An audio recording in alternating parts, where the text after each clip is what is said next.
And this is a very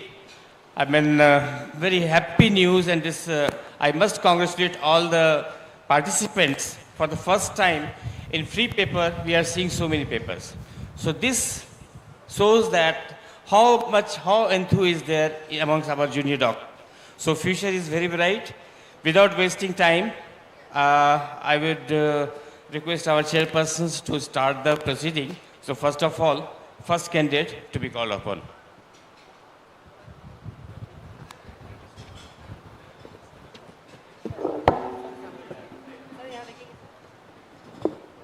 Hello. Dr. Rishabh Narayan from RIMS. Dr. Rishabh, please start your presentation. A very good morning to all. I am Dr. Rishabh Narayan, and the topic for my presentation today is prodromes pain purpura without pianca, a case of Hinox-Schondlian purpura. Introduction. Hinox-Schondlian purpura is named after two German physicians, Dr. John Schondlin and his student, Dr. Edward Hinoch. It is an IgA-mediated systemic vasculitis affecting the vasculature of several systems, including GI tract, renal system, skin, and joint. It is characterized by the presence of vasculitic purpuric rash, abdominal pain, joints pain, and renal injury. It is a rare disorder that typically affects children but can also be seen in adults. The diagnosis of HSP follows the EULAR criteria. Case presentation. A 32-year-old male presented to the emergency department in RIMS Ranchi with complaints of colicky pain abdomen since 2 days, joint pain involving both knee and elbow joints since 4 days, purpuric non-pruritic rashes since 4 days that progressed proximally from both feet to the thighs and upper limbs, and a high-grade fever since 1 week. The patient also gave a history of sore throat, generalized lethargy since 2 weeks. His past medical and surgical history was unremarkable. He took no regular medication and had no known drug allergies. The patient was a student. The patient had earlier consulted a local physician where he was tested for malarial antigen, dengue antigen, chikungunya, and typhoid, all of which were negative. CBC showed a raised count of 13,870 with neutrophils of 65%, platelets 2.5 lakhs, and hemoglobin of 13.2 grams percent. The patient was prescribed antipyretics and was referred to RIMS. On admission, his vitals were within normal range. Clinical examination revealed pharyngeal edema, non-tender, non-blanching purpuric rash involving both the lower and upper extremities. There was no truncal or facial involvement by the rashes. Chest CVS was within normal limit. There was abdominal tenderness, and there was no guarding or palpable masses, and bowel sounds were present. The lab investigations showed a neutrophilic leukocytosis with a total count of 26,000 and 83% neutrophils. Hemoglobin was 11.4 gram percent. The platelet count was 4 lakhs, and inflammatory markers were raised. Ultrasound whole abdomen, LFT, RFT, coagulation profiles, electrolytes, all were within normal range. The routine urine revealed 2+ proteinuria and a UPCR value of 1.5 grams per grams. Based on the preliminary lab reports and the clinical examination, a provisional diagnosis of HSV was made, and the patient was started on oral prednisolone of 1 milligram per kg. Considering other differentials of rash and joint pain, investigations for RA factor, anti-CCP, ANA profile, ANCA, RT-PCR for COVID-19, all were sent, all of which were negative. Over the course of next 7 days, patients showed a symptomatic improvement with steroids. Skin biopsy was deferred, and a diagnosis of Hinox-Schondlian purpura was made based on the EULAR criteria for diagnosis of HSP. The patient was then discharged on a tapering dose of steroids and antacids and was advised a fortnightly follow-up for 6 months. Discussion. Hinox-Schondlian purpura is the most common systemic vasculitis affecting children. The mean age of onset is around 6 years, and it's more common in females. The etiological agent is most frequently an upper respiratory tract pathogen, although it can be associated with insect bites and immunization. However, during the recent coronavirus pandemic, COVID-19 has been identified as a major triggering factor. Our patient was a male resident of West Bengal and had a history of lower respiratory tract infection, was tested negative for COVID-19, and had an ASO titer of less than 5, well below the normal limit. Interestingly, the patient presented at a time when there were reports of an adenoviral breakout in West Bengal. Examination plays a key role in diagnosis of HSP. Dermatological manifestation involve symmetrical non-tender erythematous rash, which develops into a palpable purpura. Rash is usually associated with lower limbs and buttocks. Our patient's initial cutaneous symptoms were consistent with the usual course of HSP, but progressed in an atypical manner affecting upper limbs, and it was necessary for us to rule out the other causes of peripheral rashes, including chikungunya, Rocky Mountain spotted fever, secondary syphilis, meningococcemia, TTP, and HUS. Other examination features of HSP include arthralgia, GI disturbance. Adult onset HSP is most likely to present with arthralgia rather than arthritis. Abdominal involvement is secondary to vasculitis and involves the splanchnic circulation. Renal involvement is one of the main indicators of morbidity from HSP. Around 50% present with hematuria or proteinuria, and they have the likelihood of developing renal pathology. Our patient was found to have proteinuria in urine analysis and a raised urine to albumin creatinine ratio, which is consistent with HSP nephritis. Although HSP is a clinical diagnosis, lab studies and imaging may help in more atypical cases. Along with routine lab studies, immune panel of the blood may be required to support the diagnosis and rule out alternate pathophysiology, including ANA, ANCA, rheumatoid factor, FDP, and D-dimer. Renal biopsy and skin biopsy may be considered, which may play a role when the diagnosis is uncertain. Management. HSP is usually self-limiting, and the management is largely supportive and involves a combination of analgesia, antiemetics, hydration, and monitoring for complications. Treatment is aimed to provide acute symptom relief and prevent renal deterioration. Corticosteroids play a role in inhibiting inflammatory process. Studies have found that 1 to 2 milligram per kg of oral prednisolone for 2 weeks is effective in controlling symptoms, as was in the case in our patient whose symptoms subsided following steroids. Conclusion. A meticulous approach is needed to effectively diagnose, safely manage, and monitor patients presenting with HSP. Although self-limiting in nature, HSP has the potential to manifest into life-threatening conditions such as end-stage renal failure. This emphasizes on the importance of early diagnosis and management. A case is an example to consider HSP in a wider demographic profile in patients who may present atypically. Thank you. So, Dr. Rishabh, that was your view. First of all, I will invite few questions from the audience, and let us see. Any questions from the audience group, please? Yes, please. Yes, sir. Give the mic, please, in the floor right. Please manage the floor with the mic. Right. Nice presentation. Yes, sir. What was uncommon in your presentation? Uncommon Yes, sir. common clinical feature in your presentation? The uncommon feature would be that it was an adult presenting with HSP, and also involvement of the upper limbs. Right. Would be the uncommon feature over here. And the absence of truncal And trias. yes, sir. Good, thank you.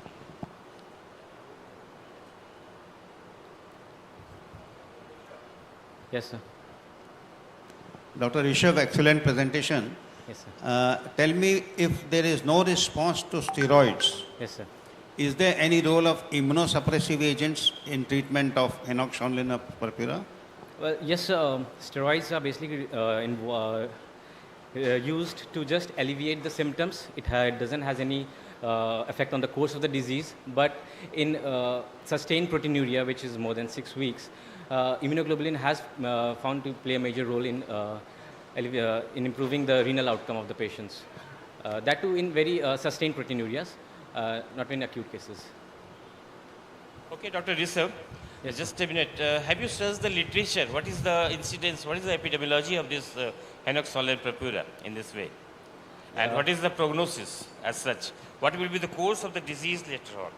Just focus on that. Yes, sir. It's quite rare in adults. Overall, it's a rare disease, but among the purpura, it's very common in children. Literature shows around 10 to 20 patients do present with henoch-Schönlein purpura, out of which just 1% go into end-stage renal disease, and 7 people do have involvement of nephritis, some kind of proteinuria, and hemoglobin and hematuria. The prognosis of disease is very good, as it's a self-remitting disease.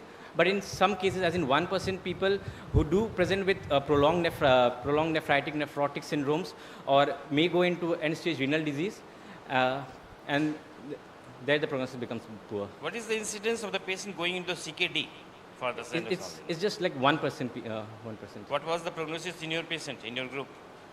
Well, we have just discharged the patient with fortnightly follow-up, and the proteinuria did resolve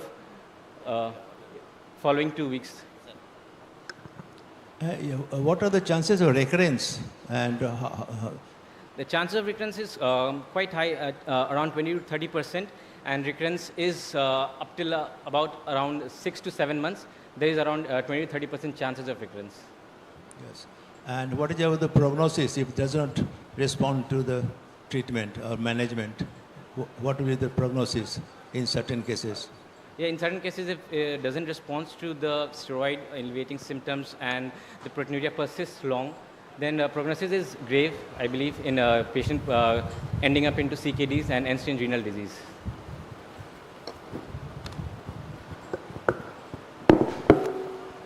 Okay, Rishabh. Yes, sir. You have presented very well. Thank you. Thank you, sir.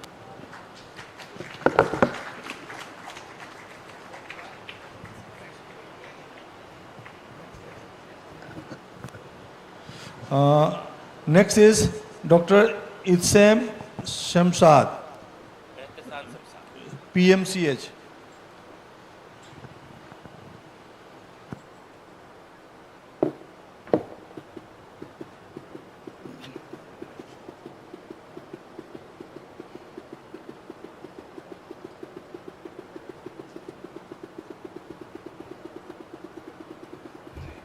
Good afternoon, respected doctors. Myself, Dr. Ehtesham from PMCH Patna. Today, I am going to present a case of hepatic involvement in a case of multiple myeloma. A 36-year-old male who was hypertensive but non-diabetic came in PMCH OPD with the chief complaint of backache from the last 6 months and fever and pain abdomen from the last 1 month. History of presenting illness. My patient was complaining backache from the last 6 months and low-grade fever and pain abdomen from the last 1 month. For that, patient was taking over-the-counter medicine, but there was no improvement in his symptoms. After 2 to 3 days, patient was started feeling generalized body ache and malaise, but no any history of vomiting, hiccups, and shortness of breath. Past history. My patient was taking amlodipine and telmisartan for the hypertension from the last 2 years. General examination. There was febrile on touch and pallor, facial puffiness was present, and also bilateral pedal edema up to the ankle was present, but there was no icterus, cyanosis, clubbing, and lymphadenopathy was present. BP was 130/74 and pulse was 80 beat per minute. All other systems are normal within limit. There was no any deviation. During abdominal examination, on inspection, there are no any scar mark was present and umbilicus was inverted. On palpation, during superficial palpation, there was soft, febrile, mild tenderness present in the right hypochondrium and no parietal edema and no any lump was present. During deep palpation, there was tenderness in right hypochondrium present, hepatomegaly and renal tenderness was present. No evidence of ascites during percussion and bowel sound was normally present during auscultation. Hospital course and treatment. My provisional diagnosis was urosepsis with acute on CKD. I admitted the patient for that and for further evaluation and management. Investigation report. On routine blood test, there was leukocytosis. WBC was 25,400 and hemoglobin was 7.1 gram. Serum creatine was 9.9 milligram per deciliter.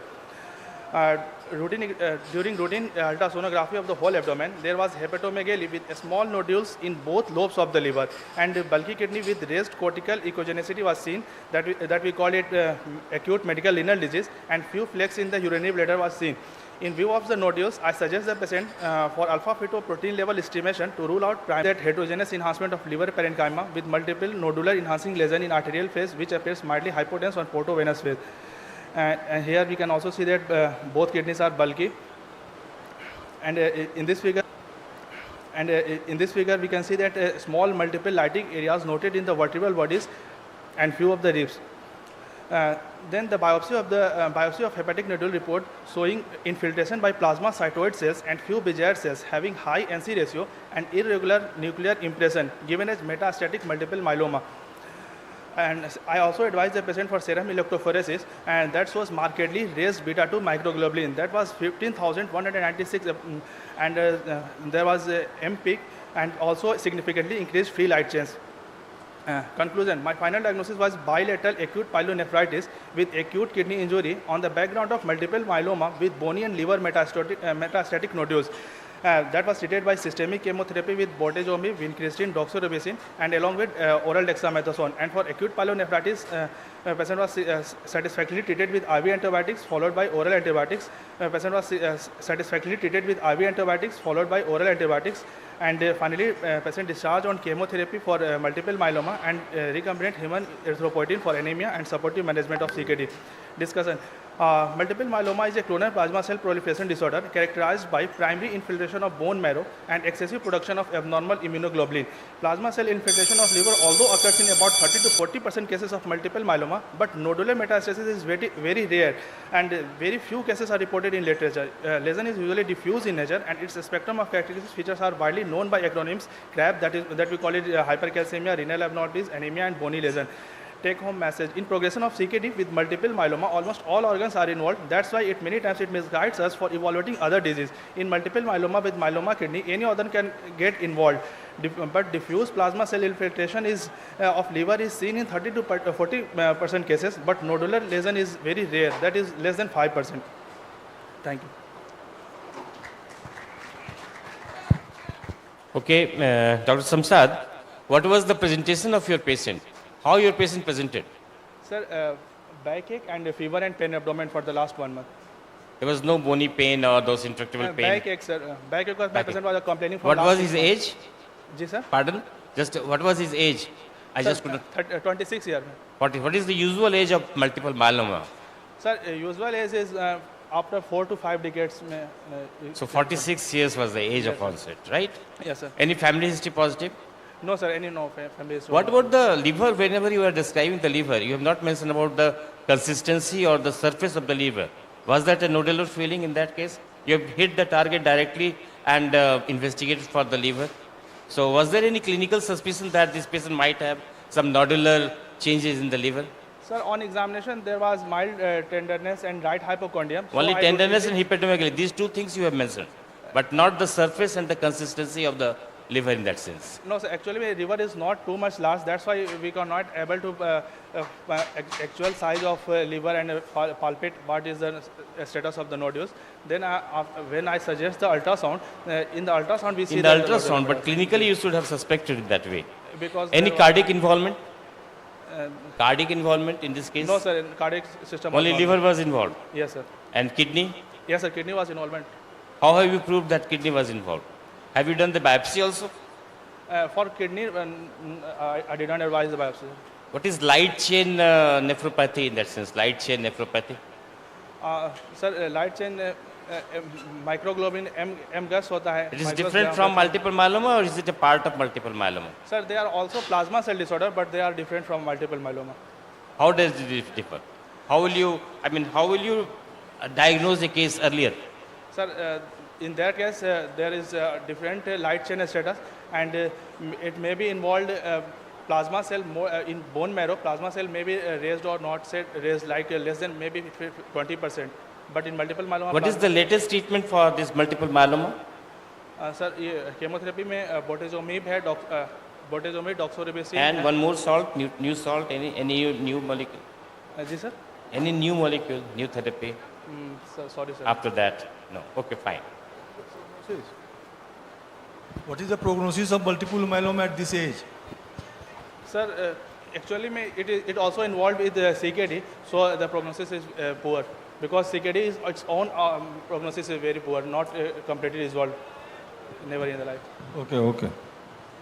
In this case, there is a multiple organ failure. The patient already has kidney disease and patient needed dialysis as well, what you did earlier.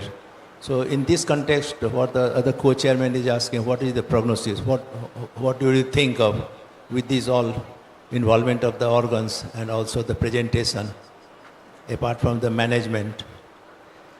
Sir, in actual में अगर CKD, a patient suffering from multiple myeloma with CKD, then CKD its own can involve other organ, almost all organs like cardiovascular system involvement, hematological involvement.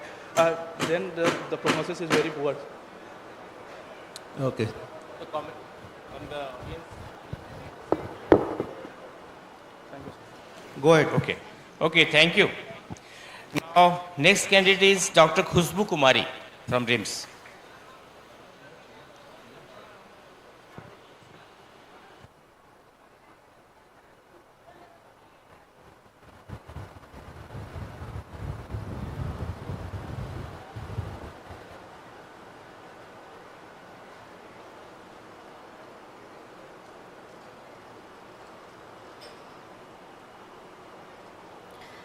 Good afternoon, everyone. My topic for today's session is a case of metastatic anaplastic carcinoma of thyroid presenting as extensive DVT. Thyroid carcinoma is the most common malignancy of endocrine system. Differentiated tumors such as papillary and follicular thyroid carcinoma are often curable with good prognosis. In contrast, anaplastic carcinoma of thyroid, which constitute 2 to 5% of all thyroid tumors, is aggressive, responds poorly to treatment, and carry bleak prognosis, because of which the latest AGCG staging manual classifies all ATCs into stage 4 tumors, regardless of their actual overall tumor burden. Malignancy is one of the acquired risk factors for venous thromboembolism due to deranged coagulation profile, immobilization, and use of anti-cancer drugs. Herein, the case of extensive DVT in a patient of anaplastic carcinoma of thyroid is described. A 40-year-old non-diabetic, non-hypotensive patient, female patient, presented in RIM central emergency with the chief complaints of bilateral lower limb swelling and blackish discoloration of bilateral feet since 2 weeks. Patient described the lower limb swelling as gradually progressive and associated with pain, tenderness, fever at the time of onset, and this was followed by gradual blackening of skin of bilateral feet with reduced sensation. There was no history of trauma to limbs, chest discomfort, cough, shortness of breath, no history of similar illness in past or any surgery in recent past. She had 2 children with no history of spontaneous abortion, complicated puerperium, or use of hormonal therapy. Patient's initial vitals were within normal limit. She was pale, having pitting edema of her lower extremities with bilateral feet duskiness and necrosis. Dorsalis pedis arteries were feeble on palpation, however, rest of the peripheral pulses were normal. Her Doppler of lower limb was suggestive of bilateral extensive DVT involving common femoral, superficial femoral, popliteal, paired anterior and posterior tibial veins. Her initial lab test showed leukocyte count of 30,000 per liter, hemoglobin of 8.5 gram %, platelets of 31,000. Her PBS was suggestive of numerous blast cells, promyelocytes, myelocytes, metamyelocytes, polymorphs, lymphocytes, monocytes, and nucleated RBCs. Her LFT was almost normal, markedly increased LP was there in the range of 2000, D-dimer was elevated, RFK mildly deranged. Her antithrombin 3, protein C and S were within normal range. Since our patient was a female with symmetrical ischemia and gangrene, which is one of the presentation of vasculitis, autoimmune profile of the patient was sent, which came out to be negative. Her ECG and echo were within normal limit. In view of leukemic picture of PBS, bone marrow examination of the patient was done, which was showing malignant cells suggestive of metastatic carcinoma, and thus our search for primary began. We re-examined the patient for any mass palpable lymph nodes. However, none of the lymph nodes were palpable. No palpable nodule in neck or lesion in either of the breast was found. Chest X-ray, USG, whole abdomen were offering no diagnostic clue. So the patient was sent for CECT thorax and abdomen. CECT abdomen was suggestive of multiple osteolytic lesion in all the visualized bones, with few of punched out appearance suggestive of METS or multiple myeloma. CECT thorax was showing enlarged right lobe of thyroid with ill-defined hypodense lesion, internal enhancing septations, and peripheral calcific foci suggestive of right thyroid mass, along with multiple enlarged lymph node in paratracheal, retrotracheal, precarinal, and hilar regions. Patient's serum calcium was raised, but serum albumin and protein electrophoresis were within normal limit. So the multiple myeloma was excluded. Serum PTH was normal, TSH a bit low, T3, T4 were within normal limit. In USG neck, right thyroid was showing a round homogeneous lesion with peripheral hypoechoic rim, internal foci of calcification, central and peripheral vascularity. CECT thorax and USG neck taken into consideration, and patient was sent for USG guided FNSC of thyroid mass, which was suggestive of anaplastic carcinoma of thyroid. Immunohistochemistry could not be done due to non-availability. Discussion. Cancer-associated thrombosis is the major cause of mortality in these patients. Stasis of blood flow, endothelial injury, hypercoagulability due to elevated levels of fibrinogen, factor 5, 8, 9, 11, and increased platelet activation are responsible for increased thrombosis. Patients with metastatic disease to the bone marrow often show changes related to marrow infiltration, such as anemia and leukoerythroblastosis, as seen in our patient. Differential diagnosis of leukoerythroblastosis should be made with infection, myelofibrosis, leukemia, or marrow infiltration by cancer cells. Hence, bone marrow examination is essential in such patients. Rarely, tumor cells are actually present in blood. Such involvement is called as carcinocythemia. When circulating cancer cells, once in bloodstream, may directly induce activation, aggregation of platelets via expression of codoplanin and secretion of platelet agonists such as ADP and thromboxane A2. As in our case, VTE can be the first manifestation of an occult malignancy. So intensive screening and a multidisciplinary integrated approach is required for early diagnosis and management of cancer patients with VTE. Low molecular weight heparin is the recommended class of anticoagulants for the treatment of cancer-associated VTE, which should be given for at least first 3 to 6 months. Thank you.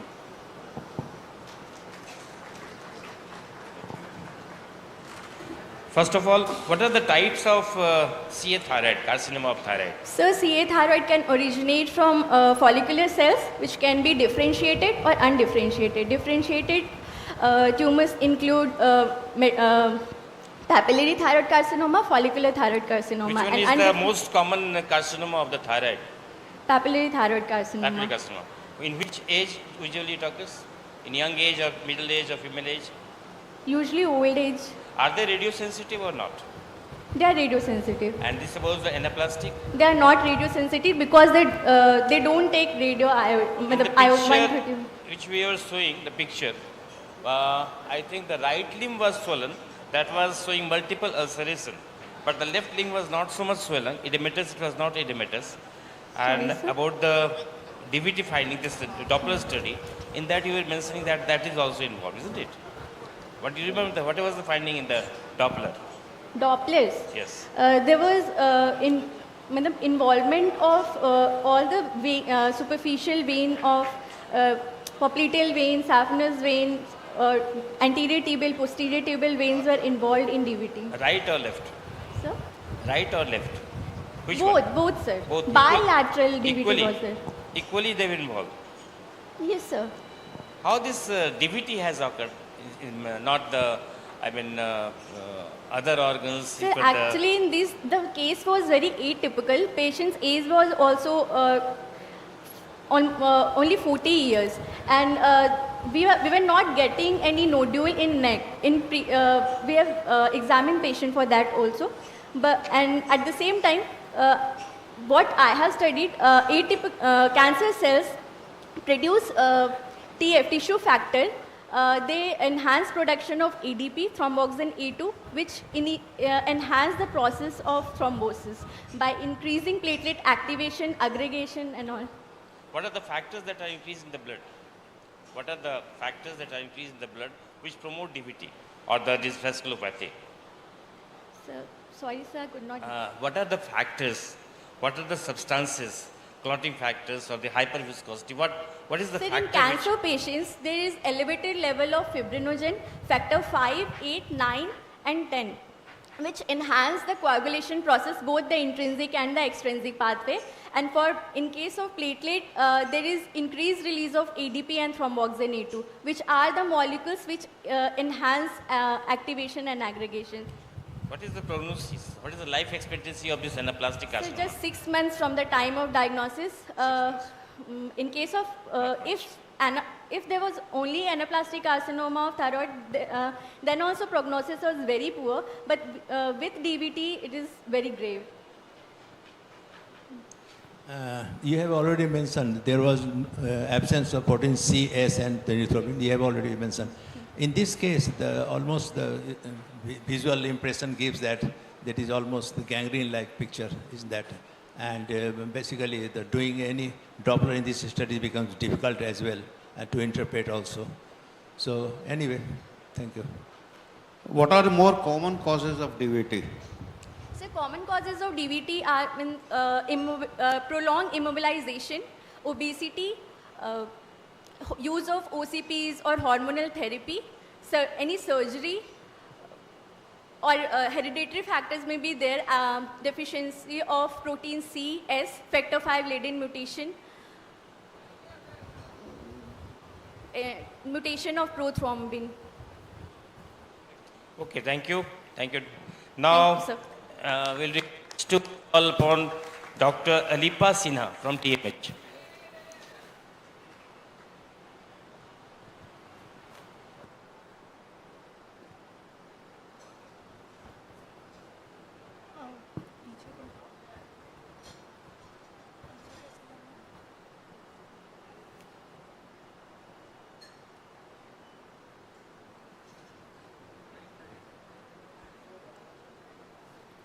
Good morning, good afternoon everyone.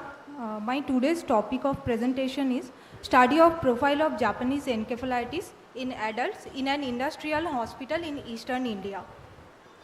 Now, Japanese encephalitis is a leading form of viral encephalitis worldwide, mostly prevalent in Asia, which is caused by a common mosquito-borne flavivirus.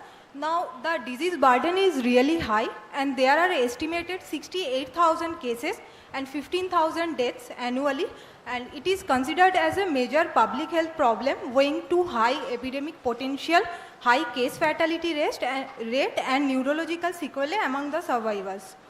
Now, although it primarily affects the children, but individuals of any age can be affected. Most infections are mild, but it can cause severe disease in the form of high-grade fever, headache, disorientation, coma, seizures, spastic paralysis, and ultimately death. The case fatality rate can go as high as 30%, and among the survivors, 20 to 30% suffer permanent intellectual and neurological sequelae. This is the life cycle, which is a n-zoonotic cycle. Now, the vector is Culex mosquito, pigs are the amplifying host, and humans are the accidental dead-end host. The disease is mainly found in the rural and peri-urban setting, and outbreak occur mainly in the monsoon and post-monsoon period.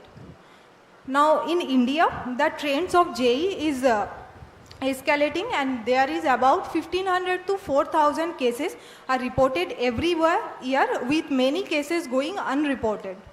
This is a geographic distribution worldwide, and Jharkhand is one of the endemic states in India. The need for the study is that although Jharkhand is an endemic state, literature, especially regarding the adult cases, are limited. Hence, we need to study the clinical spectrum, investigation and outcome in adult patient admitted to Tata Men Hospital. Now, the study design is retrospective observational study conducted from January 1st to December 31st, 2022 in adult patient diagnosed with Japanese encephalitis. Inclusion criteria being patient presented with acute encephalitis syndrome, which is characterized by high grade fever, altered mental status and or new onset seizure, age more than 16 years and JE antibody positive in CSF and serum. Exclusion criteria is age less than 16 years and CSF or serum antibody negative for JE.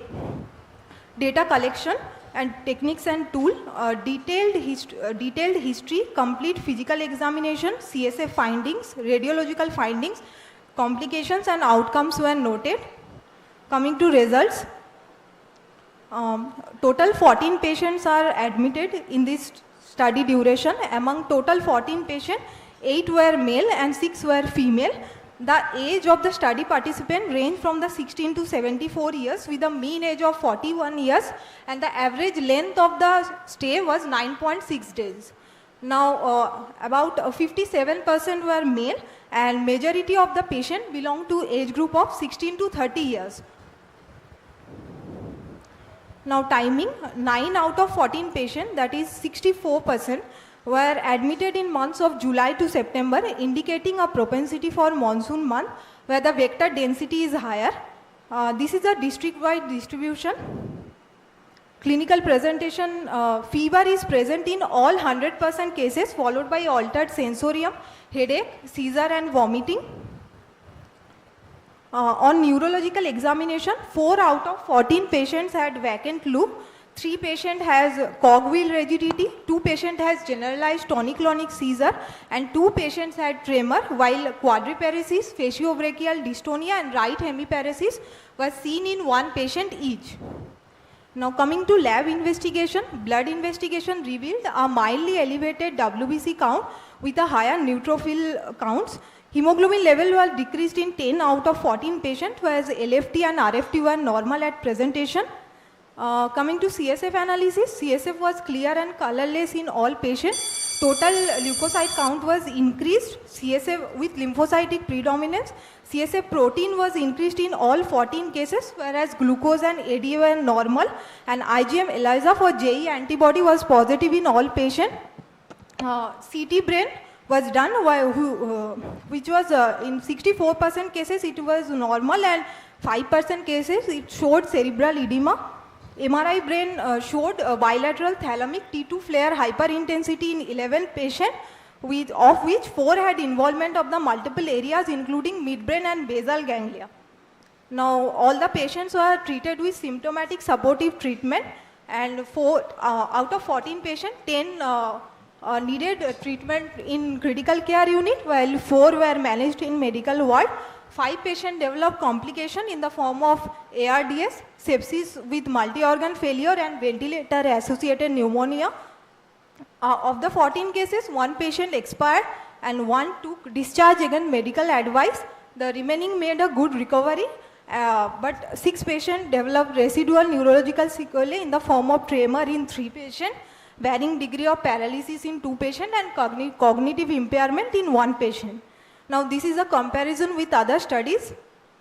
Conclusion is JE is considered as a serious disease due to complexity of diagnosis, lack of specific treatment and high fatality.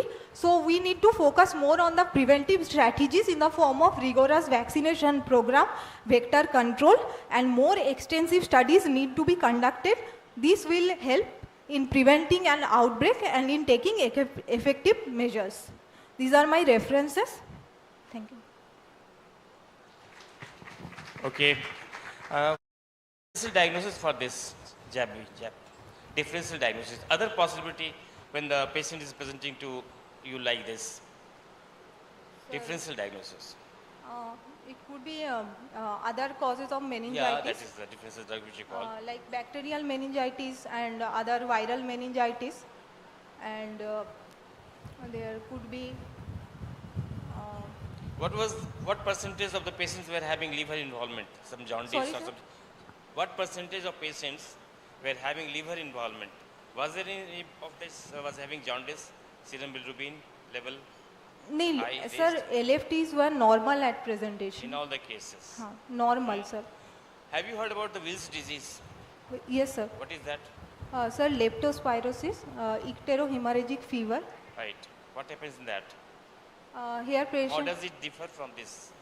Sorry. How does it differ from this Japanese B encephalitis? Sir, there will be jaundice, fever with rashes, renal impairment can maybe there. Have you any idea about this encephalitis which occurred in Muzaffarpur due to lychee consumption? There was a lot of hue and cry. Any idea about that? Sir. About the lychee. Lychee, have you heard? Do you know lychee? In season of lychee. Lychee, sir. Lychee, yes. Yes, sir. Yes. That encephalitis? Any idea about that? Yes, sir. Raw ackee fruit can cause this type of. Any comment from the participant, please? Yes. Dr. Alipa, Yes, sir. you have done a retrospective observational study. Yes, sir. What are the drawbacks of this type of studies? Sir, drawback being, sir, the follow-up is not, the follow-up is a bit problematic, and sir, sometimes the case documentation is not proper, and one patient already took discharge against medical advice, so that is problematic in case of retrospective observational study. Well, good presentation. Do you have any reports of giving remdesivir in JEM? Sir, loud, please. I couldn't hear you. Okay. Do you have any evidence, any reports, any studies where remdesivir was given for Japanese encephalitis? No, sir. No. No. Because recently a relative of mine was admitted in Ranchi, in Raj Hospital. Suspected encephalitis, he was being given remdesivir. That's why I'm asking this. No, sir. All the patients were managed symptomatically. I'm not talking about your patient. Do you have any evidence in your references? Any treatment with? No, sir. Okay. Excuse me, sir. You had a comment on the lychee syndrome, what you were talking of. I belong to Muzaffarpur, and we see these kind of patients almost last 15, 20 years. Young children of the age of 3 to 10 years do present in a specific season. which starts from the 2nd to 3rd week of May, and interestingly vanishes from the first week, after the first week of June. Unfortunately, that is the time of the season of lychee, plucking. So possibly people have connected this lychee with this syndrome. It's not a lychee-based syndrome. Nothing has of late proved association of lychee with this syndrome. It's a metabolic encephalopathy, and all of these children who present with seizures and unconsciousness. And at the time of presentation, almost all of them have hypoglycemia. Right. So hypoglycemia thank you, is doctor. Hypoglycemia. So Yes. let me finish, sir. Hypoglycemia is a strong association, and the strongest link between these presentations, and possibly hypoglycemic metabolic encephalopathy is the cause. As of late, we have failed to establish lychee with this. There have been few reports from China which label it as lychee syndrome. But the presence of extra humidity and extreme heat may be one of the reasons, because the glycogen storage of children are very less. So I don't think we need to thank you, doctor. Label lychee as the cause of this Thank you, doctor. encephalopathy. But there is it is a big enigma, and lot of cases and lot of death and lot of casualty and lot of mortality also, morbidity was also there. So many things are coming, but still it is not proved. Nothing can be said about this. One was also theory about the Japanese bee encephalitis. Secondly, as you mentioned about the hypoglycemia. So this is a very good, interesting topic in that, about the lychee which we are facing in our neighboring state, in our state I would say. Bihar and Jharkhand is not separate. That I must again tell you. So this lychee is a big concern, and we must search something in that. And about the remdesivir, maybe a just empirical therapy. There's not documented. So thank you very much. Thank you, sir. So Dr. Alipa, you evoked so much interest in your topic. So now next, Dr. Jaya Pradhan from SKMCH.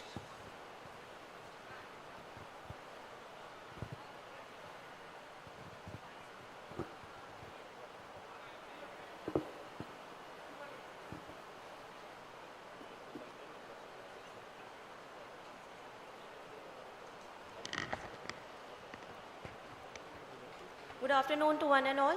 My topic is hematological profile and serum iron indices in non-dialysis CKD patients. As we know that chronic kidney disease encompasses a spectrum of various pathophysiological processes leading to abnormal kidney function and a progressive decline in glomerular filtration rate. And anemia per se can independently influence the rate of fall in GFR and also cardiovascular morbidity and mortality. Anemia of chronic disease is a complex disorder determined by a variety of factors. Although the primary defect is decreased erythropoietin production from the kidney, but there are a number of other factors that also may play a role. Absolute hemoglobin level that defines anemia in CKD has been determined by National Kidney Disease Foundation Outcome Quality Initiative Anemia Guidelines as a level less than 13.5 gram per dl for men and less than 12 gram per dl for women. Early identification and treatment of anemia in CKD may improve cardiovascular morbidity and mortality, and early treatment of anemia in CKD may postpone the onset of ESRD and improve survival. The definition of chronic kidney disease according to National Kidney Foundation is a kidney damage lasting for more than 3 months, either structural or functional abnormality with or without a decrease in GFR, manifested by either pathologic abnormalities, biochemical abnormalities, or imaging studies. A GFR of less than 60 mm per minute per meter square body surface area for more than 3 months with or without kidney damage. The aim of our study was to assess the hematological profile and serum iron indices in non-dialysis chronic kidney disease patients and to detect the types of anemia in patients with CKD, and also to study the prevalence of iron deficiency in non-dialysis CKD patients according to the National Kidney Foundation Kidney Disease Quality Initiative Guidelines. The method was, it was a cross-sectional study conducted in Department of Medicine in a tertiary care center of North Bihar. A total of 30 patients were included in our study who satisfied the diagnostic criteria of CKD, and patients underwent clinical and renal parameters, hematological profile, and iron status. For comparison of the results with the general population, adequate number of controls were taken. The exclusion criteria were age less than 18 years, evidence of any acute infection or trauma in the last 4 weeks, history of parenteral iron injection in the last 14 days, history of blood transfusion in the last 1 month, hemoglobinopathies, malignancy, recent overt blood loss, on dialysis patients or post-transplant status, any chronic infection like tuberculosis, bleeding disorders or previously diagnosed anemia patients, nephrotic syndrome, CLD, HIV infection, malabsorption, steroid therapy, and patients receiving EPO therapy. Clinical examination included major system examination, and weight, height, and vital parameters were taken into account. Hematological investigations were hemoglobin, RBC, WBC count, hematocrit, differential count, MCV, MCH, MCHC, platelet count, RDW, peripheral smear, bleeding time, clotting time, ESR, serum ferritin, total iron binding capacity, serum iron were done, automated hemogram was done, peripheral smear was done, and ESR was measured by Winthrop's method. Observation. Our study had a mean range, age was from 15 to 80 years, and mean age was found to be 50 years. Coming to the sex distribution, 18 of the patients were female and 12 were male. Normocytic normochromic anemia picture was found in 20 of the patients, that is 66.7%. Microcytic hypochromic anemia was found in 33.3% of the patients. Now, relationship between type of peripheral smear, serum ferritin, and transferrin saturation. Normocytic normochromic anemia patients were a total of 20, and the mean TSAT was 32%, and with mean ferritin level of 380.92, while microcytic hypochromic patients were 10 in number with mean TSAT of 11.5% and mean ferritin of 25.54%. Now, the hematological profile in the study group. The hemoglobin, RBC, and PCV had significant p-values along with ESR, while MCV, MCH, MCHC, and RDW percentage were found to be not related with CKD. Anemia is an easily reversible feature of end-stage renal disease and an independent risk factor for cardiac disease as well as mortality in end-stage renal disease patients. Given the prevalence of iron deficiency in CKD patients and the sensitivity and specificity of TSAT and serum ferritin detection of iron deficiency, the likelihood of iron deficiency is sufficiently high when TSAT is 20% and serum ferritin more than 100 nanogram per ml in all non-dialysis CKD patients. Among the 30 patients selected for the study, the sex distribution was 12 male and 18 females, and mean age of study was 50 years. The mean hemoglobin in our patients was 8.01 gram per dl, and there was a significant reduction in PCV volume with progressive increase in stage of CKD. Peripheral smear was done in our patients with the aim to classify the type of anemia.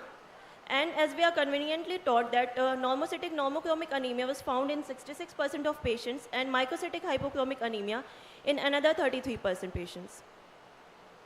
MCV, MCH, MCHC of the patients with normocytic normochromic anemia were normal and low in hypochromic microcytic anemia, and there was statistically significant relationship between peripheral smear and TSAT and also between the peripheral smear and serum ferritin.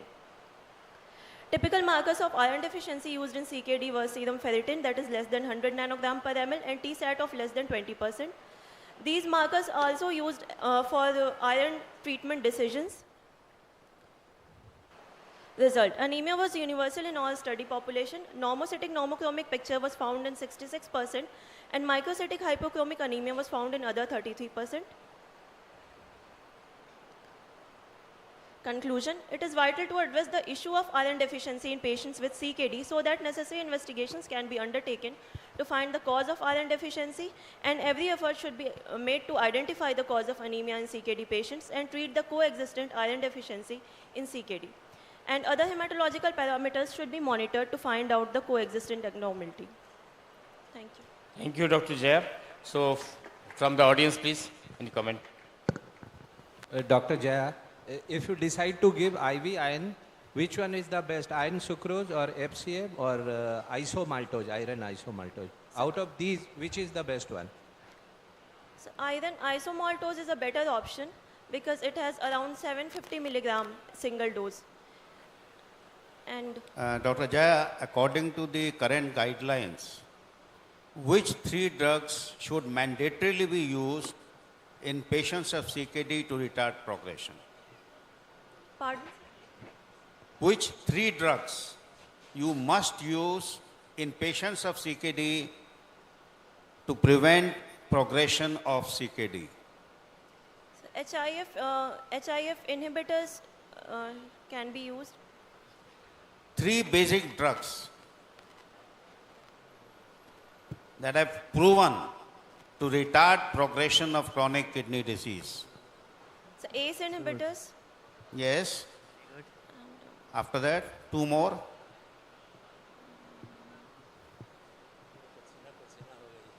Or in other words, Iron correction.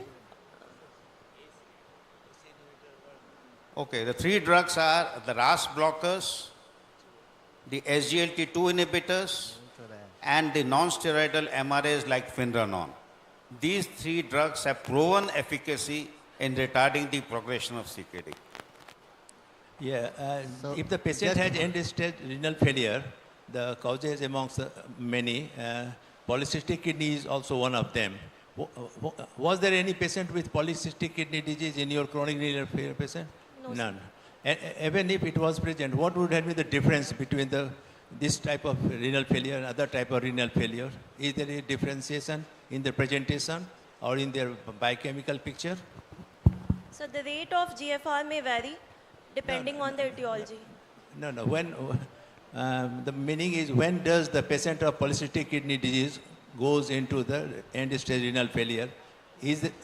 Does all the patients suffer from anemia, or the appearance of anemia is late? So the presentation of iron deficiency is late in those patients Why does it happen? because the rate of fall in GFR occurs late. Nothing to do with that. No.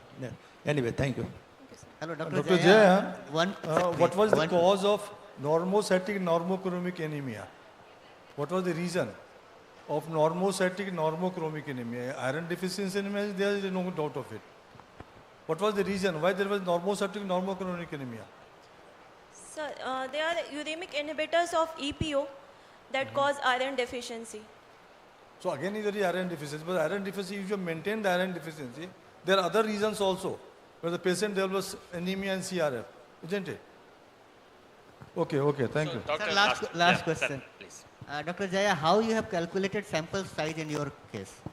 Pardon, sir? How you have selected sample size? You have taken 30 patients only. Yes, sir. So what is the method of calculating sample size in a study? 30 is too low. Yes. You have to see the prevalence. Anemia prevalence is very high in case of CKD. So there is a formula to calculate sample size in a study. You are doing PG now. So you must be knowing all this. So thank you. Actually, we are running a bit late. So just to make up, I would like to call Dr. Shreya Kashyap. Next candidate, Dr. Shreya.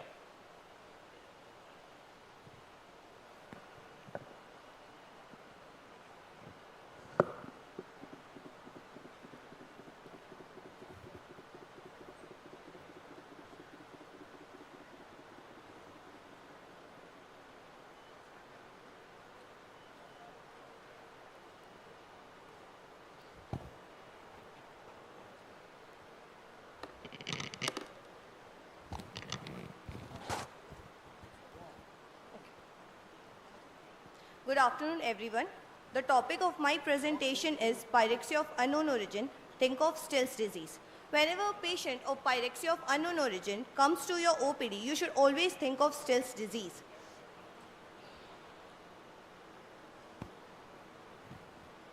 Introduction.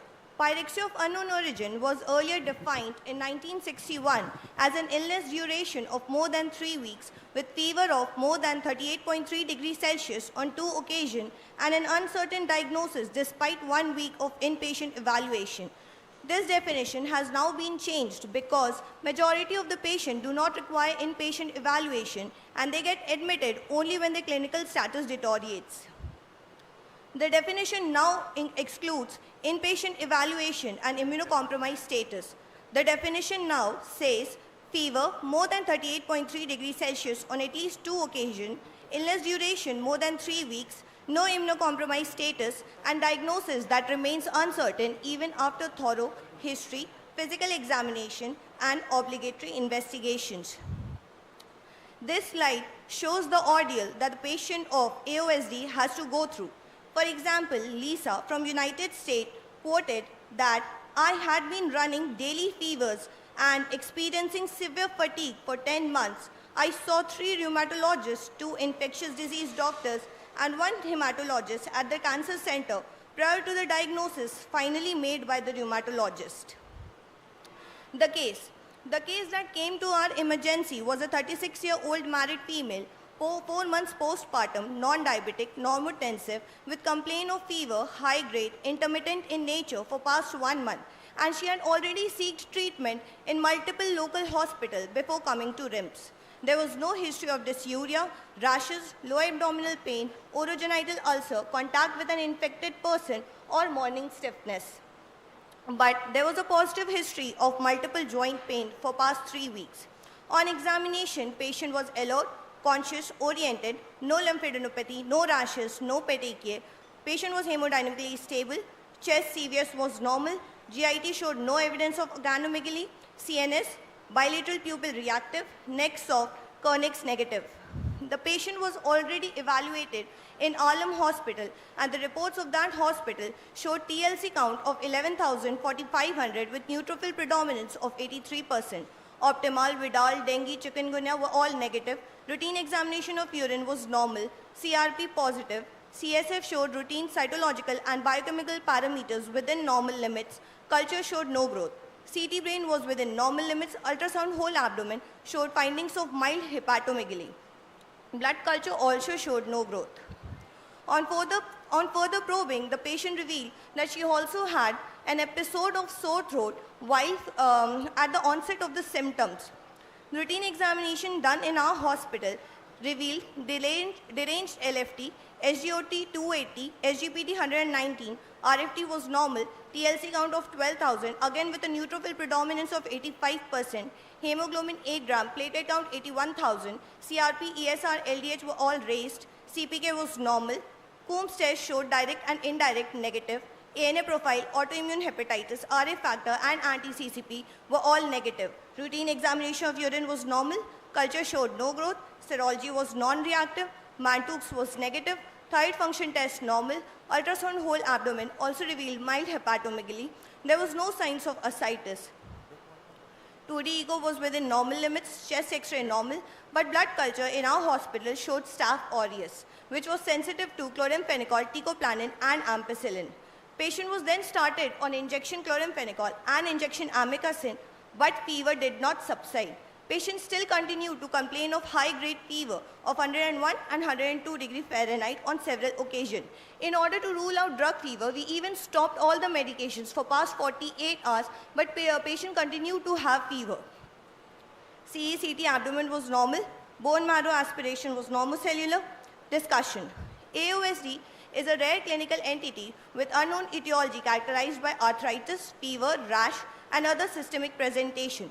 This case describes a 36-year-old female who presented with sore throat, fever, arthritis, no rashes, and raised liver enzyme and hyperferritinemia. She was diagnosed to have AOSD on the basis of Yamaguchi criteria. Yamaguchi criteria requires more than or equal to 5 criteria to be met in order to diagnose a patient with AOSD. Major criteria included fever more than 39 degrees Celsius for 1 week, arthritis more than 2 weeks, maculopapular rash, leukocytosis with neutrophil predominance. Minor criteria include sore throat, negative RA, ANA, hepatosplenomegaly, lymphadenopathy, elevated AST, ALT. Exclusion criteria includes infection, malignancy, rheumatic disease. This patient satisfies 3 major and 4 minor criteria. Serum ferritin level was checked as more than 1500 nanogram per DL. Patient was started on prednisolone with regular RBS monitoring and NSAIDs. Over the next few days, patient became completely afebrile, and that was for the first time in the past 6 weeks. Conclusion. This patient shows that the patient of still disease can also present with pyrexia of unknown origin. High-grade fever, arthritis, rashes are its common manifestation. The pathogenesis is unclear, and it is a diagnosis of exclusion. This slide shows that Still's Disease Awareness Day is celebrated on 7th of September, and the patient quoted, "My symptoms were high-grade fever, shivering, rash, pain in wrist, sore throat, and still it took months to be diagnosed, and hence it requires a high index of suspicion to diagnose a patient of Still's disease." Thanking you.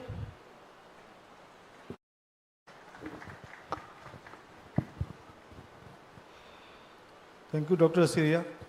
Now, what was the type of joint disease in this case? What was the presentation of joint disease? So the patient complained of multiple joint pain, starting from the knee joint, involving the elbow joint, the wrist joint, and the ankle joint. What was the peripheral joint? So, What about the peripheral joints? so there was no peripheral joint involvement, no small joint involvement. Is it? Yeah, yes, sir. Anyhow, all right. From the audience, Yeah. comment, please. Dr. Kashyap, Dr. Shreya Kashyap, Yes, sir. what is the classical definition of PUO? You said the patient presented with 1 month's history of fever. What is the classical book definition of PUO? So pyrexia of unknown origin is defined as a fever of more than 38.3 degrees Celsius on at least 2 occasions with a duration of illness more than 3 weeks. There should be no immunocompromised status, and even after obligatory investigations, history and physical examination, the diagnosis should be uncertain.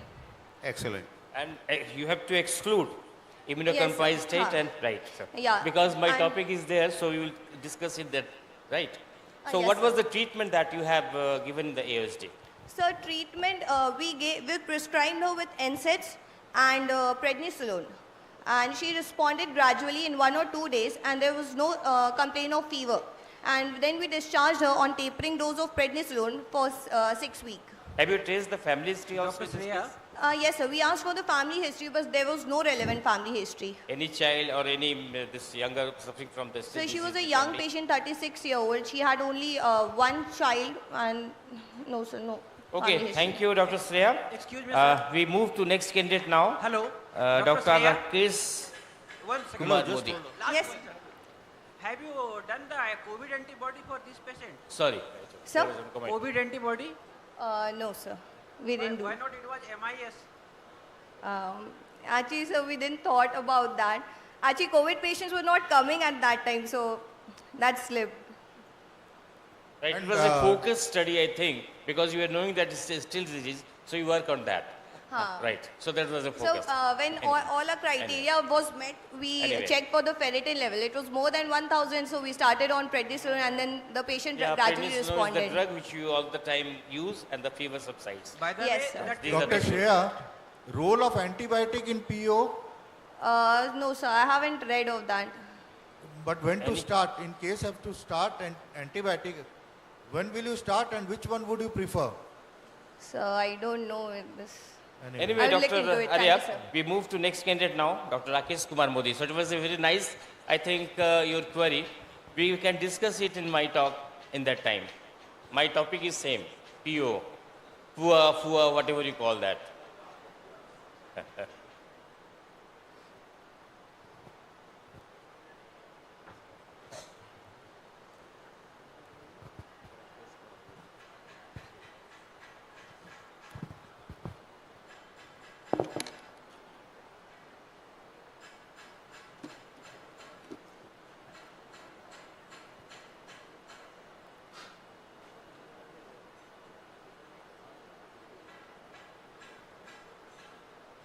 Good afternoon, everyone.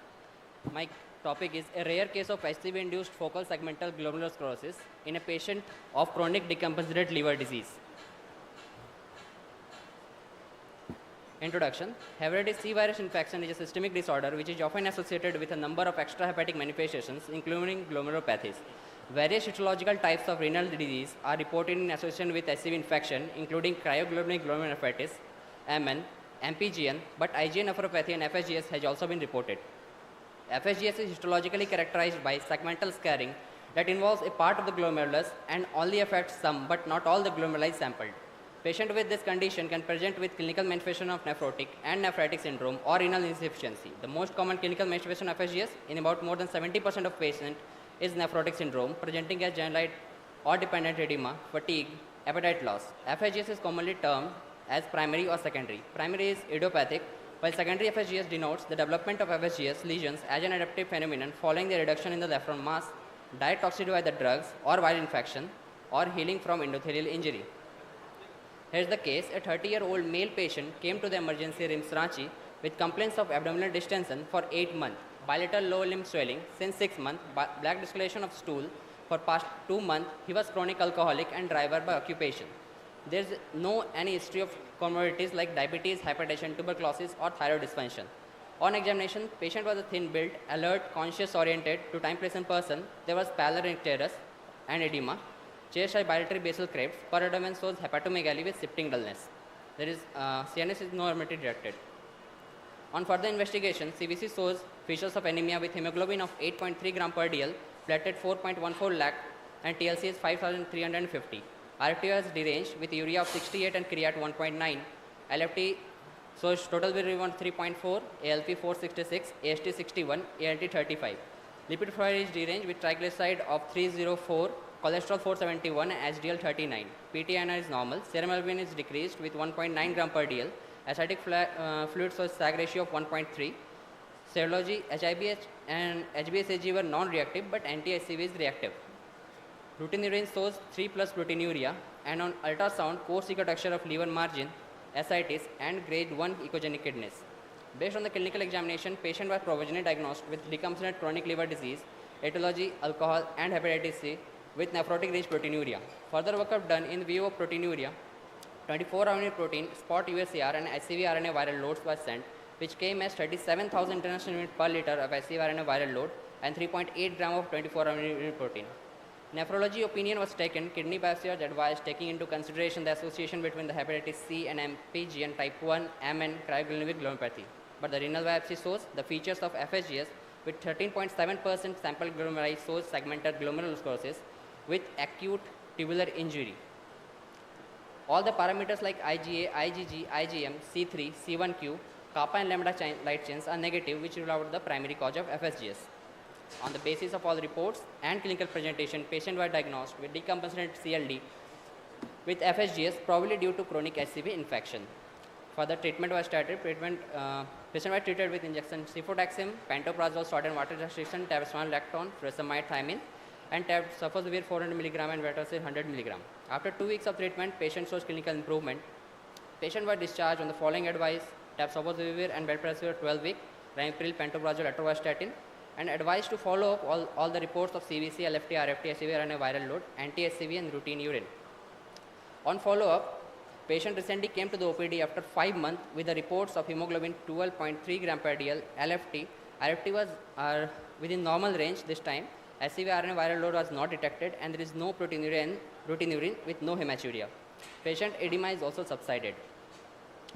Here we report the case of a young man with anti-ICV positive chronic hepatitis that during the disease showed clinical findings of renal involvement, histologically related to FSGS.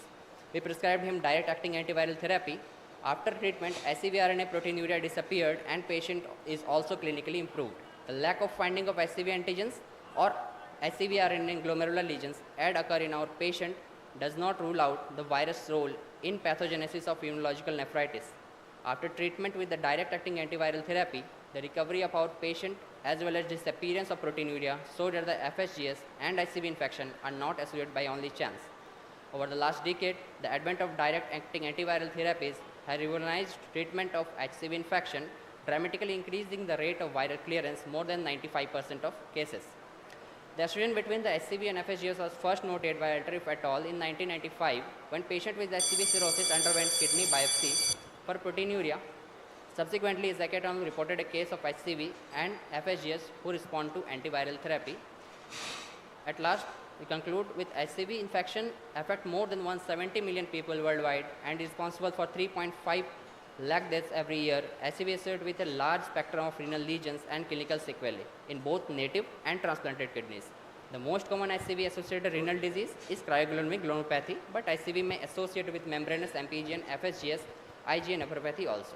SCV RNA do not integrate with the host DNA, making it easier to treat and cure the disease. Collectively, over the 60% of studies that evaluated response of glomerulopathy patient to directly acting antiviral therapy like non-structural 5A, 5B, 3 inhibitors showed complete resolution of glomerulopathy or improvement in renal parameters. The cost or effectiveness of DA therapy may become more advantageous in future in light of recent indications or for reducing DA treatment duration and lowering prices. Further observation and perfectioning of diagnostic techniques are required to clarify the pathogenetic relationship between HCV and renal immunological syndromes. Thank you. So, thank you from the audience.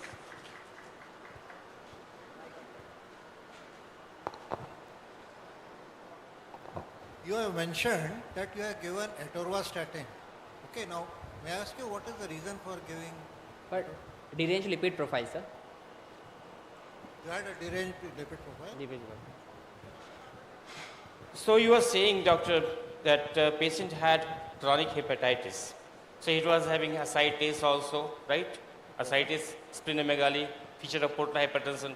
So by your antiviral therapy, everything was reverted. Is it possible? The patient is Because once the symptomatically CLD better. has declined, the patient has declined, then it is very difficult. The maintenance is there and this. Renal involvement is very common. What are the other organs which are involved in hepatitis C infection? There is involvement in the skin with porphyria cutanea tarda. In other words, what are the complications of hepatitis C? What, sir? Hepatitis C, the complications of hepatitis C. So As such. neuropsychiatric. One is CLD, right? CLD, Fine. renal involvement. And Second, SCC, what about the hepatocellular carcinoma? skin involvement, That is another thing? neuropsychiatric problems like depression and mixed cryoglobulinemia. Anyway. Just I missed it. Was the biopsy done of the liver, kidneys? Biopsy was done on that basis. So after the treatment, was the biopsy repeated or not? No, sir, biopsy not repeated. Right, because you need to just prove it that the lesions which were present earlier is now disappeared after treatment with this new treatment of the hepatitis C virus. Dr. Modi, Yes, sir. a 16-year-old girl with history of sickle cell anemia presents with severe pain in the legs. Severe pain in the legs. What will be your principles of management? Sir, NSAIDs. What you are asking, sir? For management? Yeah. Sir, we prescribe NSAIDs and folic acid and it is a crisis. Yes, sir. It is a crisis. Sickle cell crisis. Which crisis is there? Which crisis? Yes, sir. Yes, I cannot understand, sir. Okay, fine, Dr. Modi. Rakesh, you have done well. Now, I just wanted to inquire whether Dr. K. Srabya Sri, is he here? Dr. K. Srabya Sri? Okay, fine. Her or his, I don't know, name was here, but not in the list. So we move to next candidate, Dr. Tawheed Ahmad from TMH.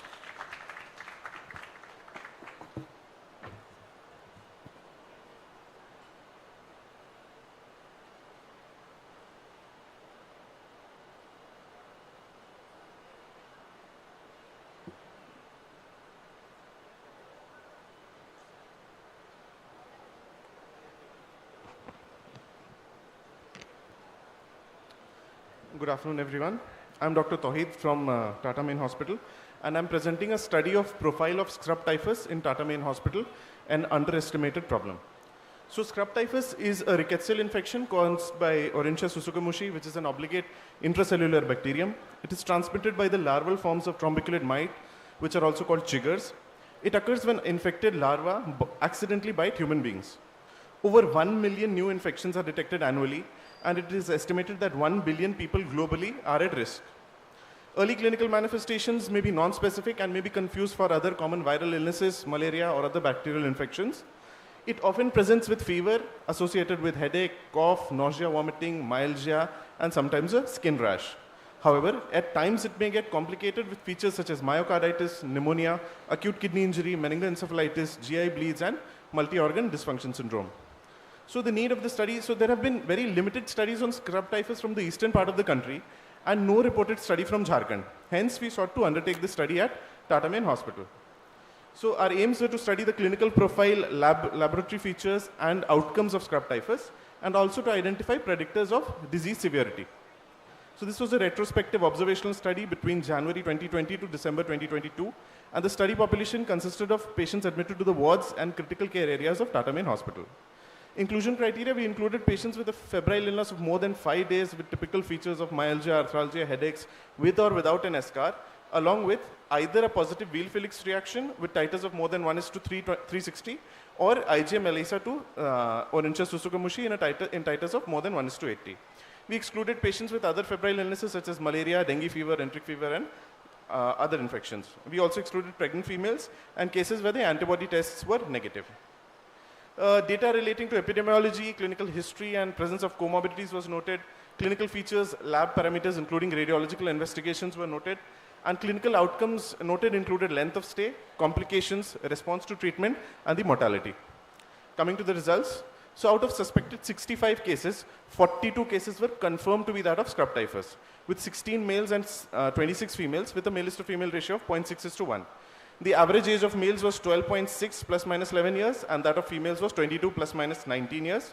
Most of the patients, that is 64%, were in the age group of 1 to 20 years, as you can see in this age and sex distribution graph. 64% of the patients were admitted in the post-monsoon period between October to December, and the others occurred sporadically throughout the year. 71% of the patients came from a rural background with history of living close to bushes or wood piles.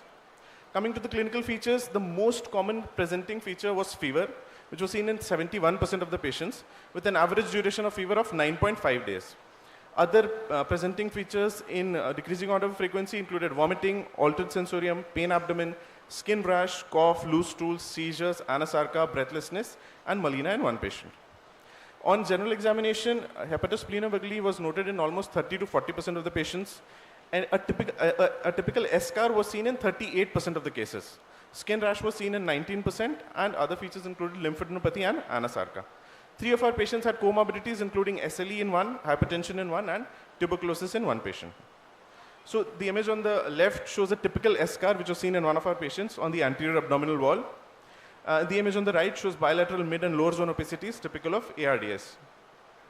So we noted that some of the symptoms such as GI and CNS manifestations were seen more commonly in children as compared to adults. But on statistical analysis, we did not find this to be statistically significant.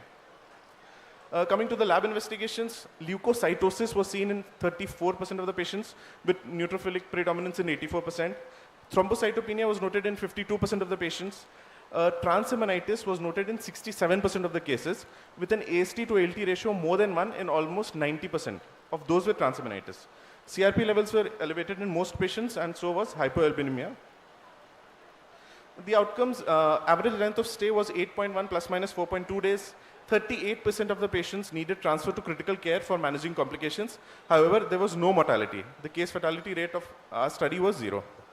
So these are some of the complications which were seen. So most commonly polyserositis, meningoencephalitis, thrombocytopenia, ARDS in 7 patients, septic shock in 6 patients, multi-organ dysfunction syndrome was seen in 7 patients, and other less common complications included myocarditis and DIC. So we tried to identify parameters which were more associated with disease severity, and we found that leukocytosis, thrombocytopenia, transaminitis, elevated CRP, and hypoalbuminemia were positively correlated with disease severity and MODS, with a significant p-value of less than 0.05. These are a few comparisons with other similar studies. So to conclude, scrub typhus should be considered in the differential diagnosis of patients presenting with acute febrile illness. A careful search for eschar, particularly in hidden areas, is essential as it helps in clinching the diagnosis. Empirical therapy with doxycycline should be started whenever there is a high clinical suspicion of scrub typhus, as it may be life-saving. And developing awareness about this disease, especially in endemic areas, is essential among clinicians for early detection can prevent complications and mortality and morbidity. These are my references. Thank you.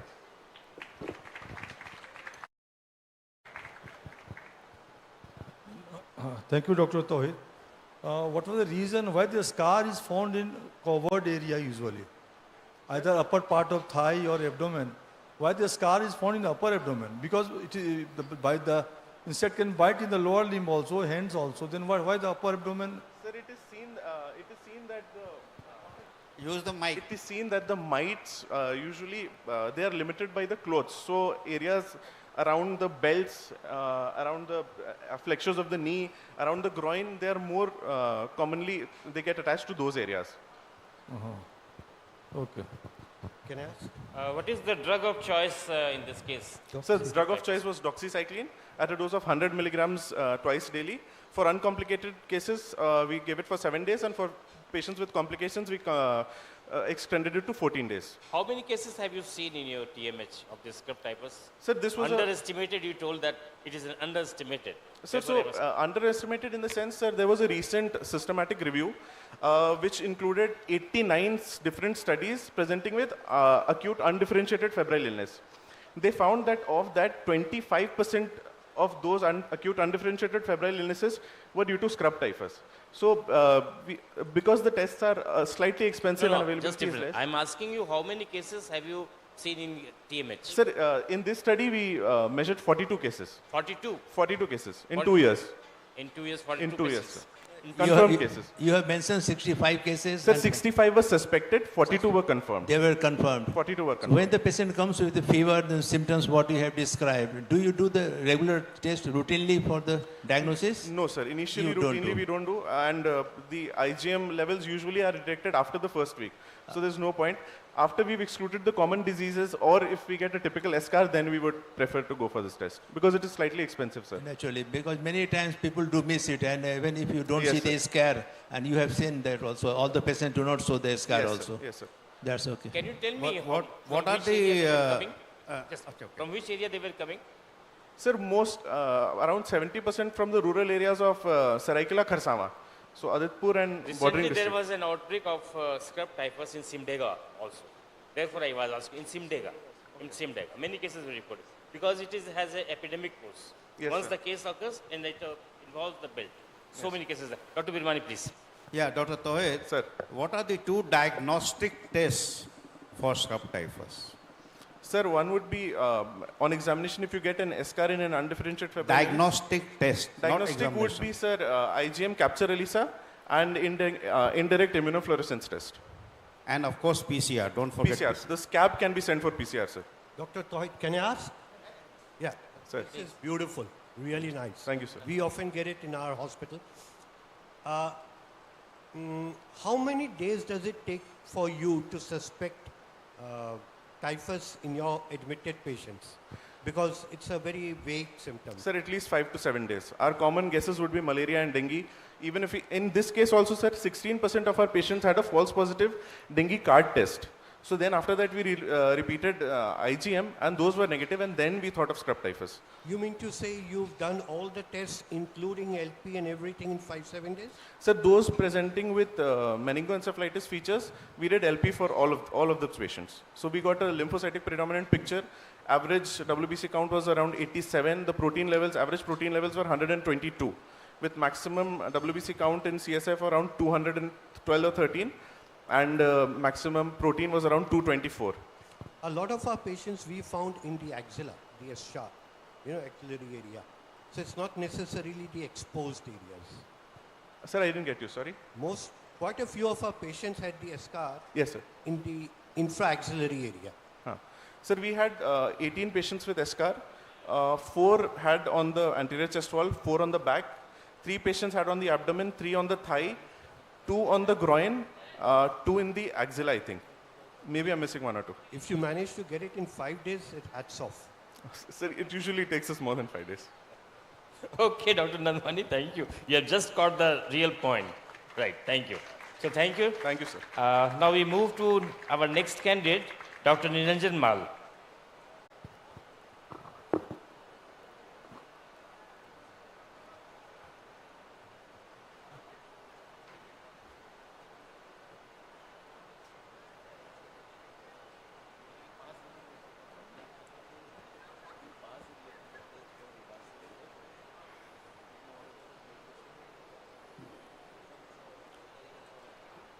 Good afternoon, everyone. I am Dr. Nilanjan Mal from RIMS Ranchi, and I am here to present my topic, Clotting, Pregnancy Complications and Beyond, a case presentation on antiphospholipid antibody syndrome. My case is a 35-year-old female patient from Bihar who presented to the emergency with complaints of abdominal distension for 1 month, ulcerated wound over both the legs for 9 months, and bilateral lower limb swelling for 10 months that got aggravated from last 15 days. Her abdominal distension was insidious in onset and was gradually progressive. It was associated with mild pain in right upper quadrant, but there was no rest temperature. No history of nausea, vomiting, or changes in bowel movements were there. Her lower limb ulceration was present bilaterally. It initially started in the right leg, but gradually appeared in the left leg also. There was no history of peripheral vascular disease or diabetes, and no triggers for the ulceration such as pressure or trauma to the affected area was present. Regarding her lower limb swelling, there was mild tenderness on pressure, no history of heart, liver, or kidney disease, and no triggers for the lower limb swelling such as prolonged standing, sitting, or traveling. She was a known case of hypothyroidism on 50 microgram of L-thyroxine supplement daily. She had a history of 6 abortions and currently had no live babies. She is a non-smoker and non-drinker, has no addictions, and has no other chronic systemic comorbidities such as diabetes or hypertension. On examination, the patient was alert, conscious, and well-oriented to time, place, and person. She had mild icterus and pallor. Bilateral lower limbs were edematous. The edema was pitting in nature with a healed ulcer on the right leg near the ankle and active ulcer on the left leg near the medial malleolus. Her BP on admission was 126/86, pulse 104 by minute. CVS and chest examination were within normal limits. Her abdomen was distended. It was mildly tender in right upper quadrant and shifting dullness was present. Her basic blood investigation showed that initially her hemoglobin was 6.09 gram per dl, WC count 4,140, platelet count 40,000 per microliter, which improved to hemoglobin 10.5 gram per dl, WC count to 10,500, and platelet count 1,69,000 over the course of hospital stay. Other significant investigations were ALP were raised, protein C was decreased while protein C was increased, APTT was significantly increased to 89 seconds, D-dimer was raised to 6,940 while LDH was raised to 1156. Her autoimmune panel showed that ANA level was normal, lupus anticoagulant 1 and lupus anticoagulant 2 were both raised, anti-beta-2 glycoprotein 1 antibody was positive while anti-cardiolipin antibody was negative. Her USG whole abdomen with color Doppler showed that there was gross ascites, normal liver ecotexture, thrombosis of right and middle hepatic vein, absent flow in left hepatic vein, query Burcheri syndrome.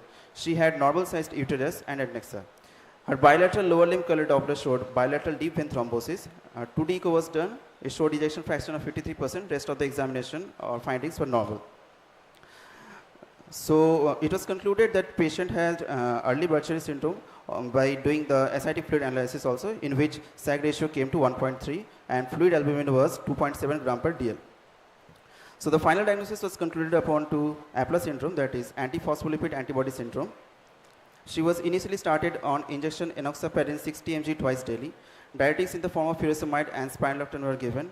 Linezolid was given for ulcerated wound, and she was advised for warfarin 4 mg per day with target INR of 2 to 3 at the time of discharge. Alternative dressing of the wound on discharge was advised, and periodic follow-up was called for. Now to discuss about the APLA syndrome, it's also known as Hughes syndrome. It's an acquired autoimmune disorder that manifests clinically as recurrent venous or arterial thrombosis and or fetal loss. It can be either primary or secondary. The primary APS has no predisposing causes, while secondary APLA is mainly associated with other autoimmune causes, most commonly being SLE. And in some rare cases, APS leads to rapid organ failure due to generalized thrombosis. This is termed as catastrophic antiphospholipid syndrome, CAPS, or Asherson syndrome, and it's associated with a high risk of mortality. The underlying treatment is simple. Vitamin K antagonists such as warfarin, low-dose aspirin, and low molecular weight heparin are used according to patient types and needs. The revised Sapporo-Sydney criteria is used for diagnosing APLA syndrome, which states that one clinical criteria and another laboratory criteria should be made for the diagnosis. Under the clinical criteria, there are two subcategories, vascular and obstetric criteria. Vascular criteria states that there should be a documented episode of arterial, venous, or small vessel thrombosis other than superficial venous thrombosis, while in obstetric criteria states that there should be one or more unexplained death of a morphologically normal fetus at or beyond the 10th week of gestation, or 3 or more unexplained consecutive spontaneous abortions before the 10th week of gestation, or at least one premature birth of a morphologically normal neonate before the 34th week of gestation due to placental insufficiency caused either due to severe preeclampsia or eclampsia. While the laboratory criteria states that anti-cardiolipin IgG or IgM should be found, or anti-beta-2 glycoprotein 1 IgG or IgM should be found, or lupus anticoagulant antibodies should be detected, and all these antibodies should be reconfirmed 12 weeks after the diagnosis. The pathogenesis of Aplar syndrome is multivariate and multifactorial and is yet to be properly understood, but all the antibodies, they act on the endothelial cells, monocytes, platelets, and there occurs associated complement activation to bring about a prothrombotic state in the body. So to conclude, this case report highlights the importance of considering Aplar syndrome in patients presenting with recurrent pregnancy complications and thrombosis. Early diagnosis and appropriate management of this condition can significantly reduce the risk of serious complications such as stroke, heart attack, and DVT. Ultimately, with proper care and management, many patients with Aplar syndrome are able to achieve good outcomes and improve their quality of life. Thank you. Yes, there needs a high index of suspicion for this syndrome. You're right.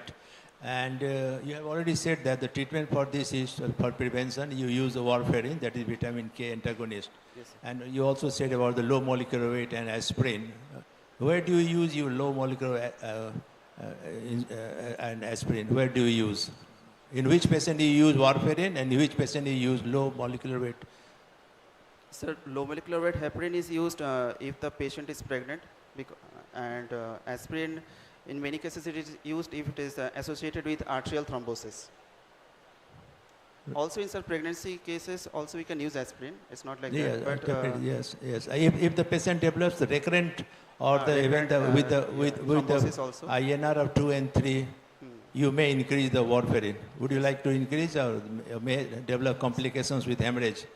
Sir, it is advised that for venous thrombosis, the INR is to be maintained within 2 to 3, but in case of arterial thrombosis, the INR target should be 2.5 to 3.5. Yes, so the INR target could be a bit raised. Yes, sir.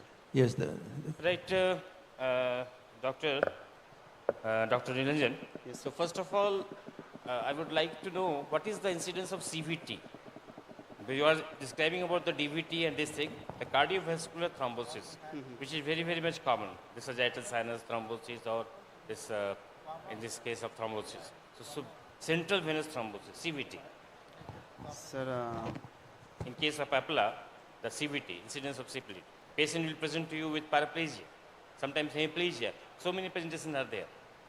No, sir, I don't know about the exact incidence Anyway, of. so what is your opinion about all the time you are going for the test of the INR and protein time? Patient may not come for the follow-up and all these things are there. So what is your opinion about the rivaroxaban or apixaban use in this case? Sir, they are not usually used and they have not been found what to is the be literature very much saying useful. about this? What is the literature recommending? What is the literature? Yes, sir. Newer acting oral anticoagulants, which have said rivaroxaban and all these things, they have not been found to be very much effective as compared to vitamin K antibodies. Best is heparin all the time. Unfractionated heparin is the best, Yes, right? sir. Yes, so we go for the low molecular. Then we go for this. And the rivaroxaban also can be used for that purpose, just for the safe. It's said What that are the hyperviscosity syndrome, where you get the hyperviscosity syndrome? What do you mean by hyperviscosity syndrome? Sir, if there is presence of elevated homocysteine in the blood levels, or so thank you, Dr. Nilanjan. We move to our next candidate. Okay, sir. Thank you. Dr. Vivek. Dr. Vivek Kumar.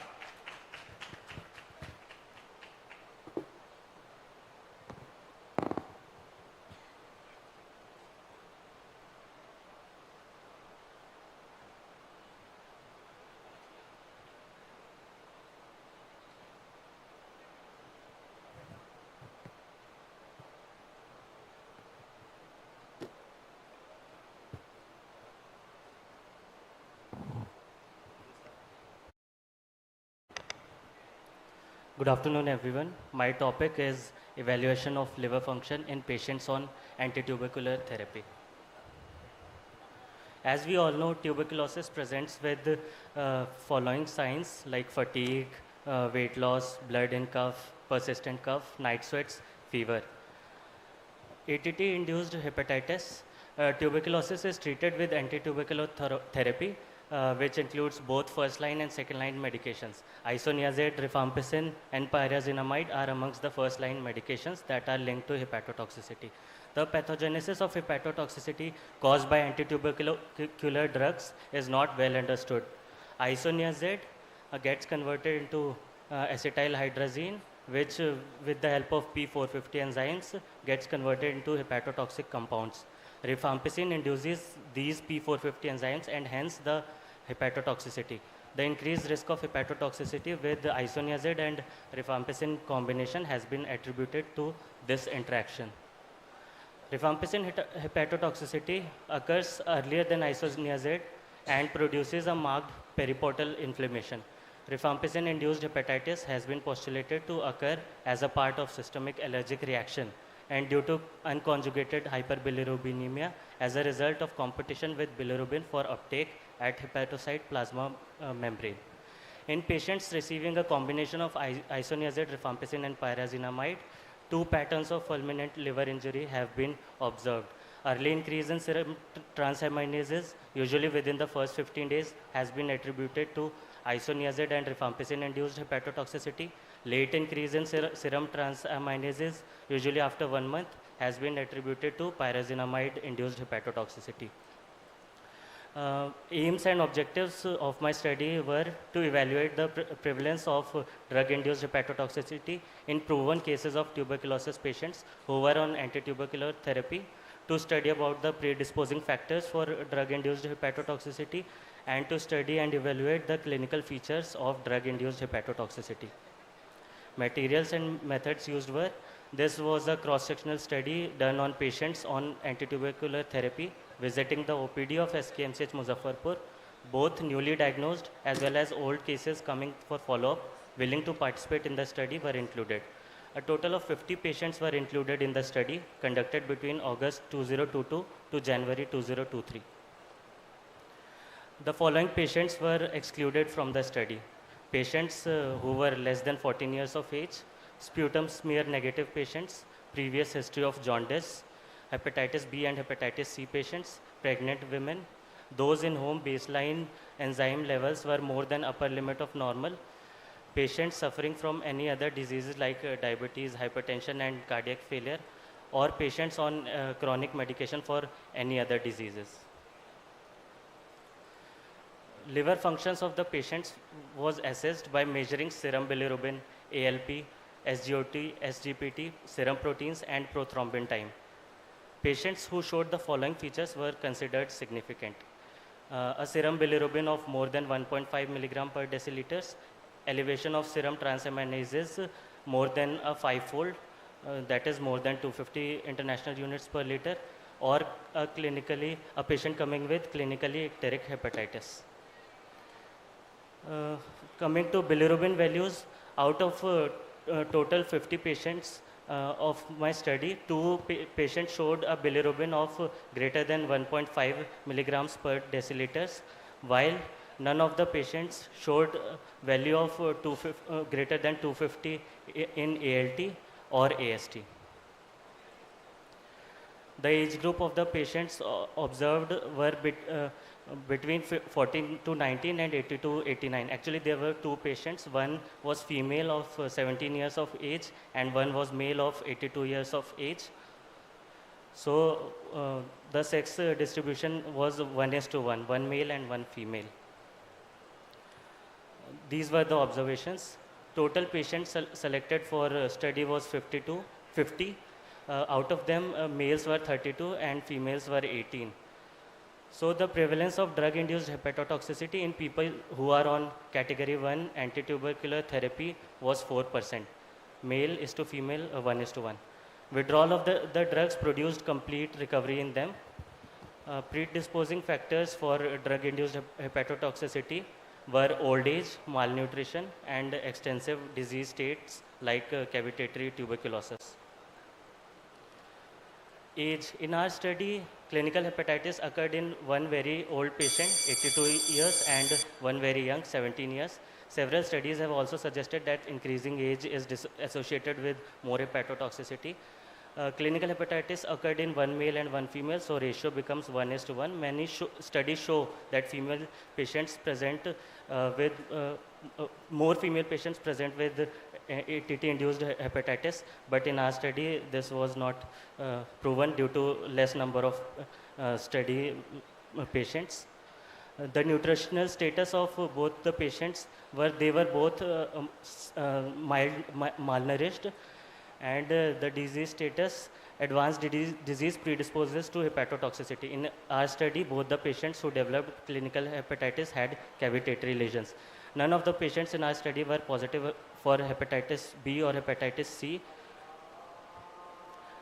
So concluding, patients who were susceptible to drug-induced hepatotoxicity were patients with malnutrition, old age patients, and advanced pulmonary TB patients.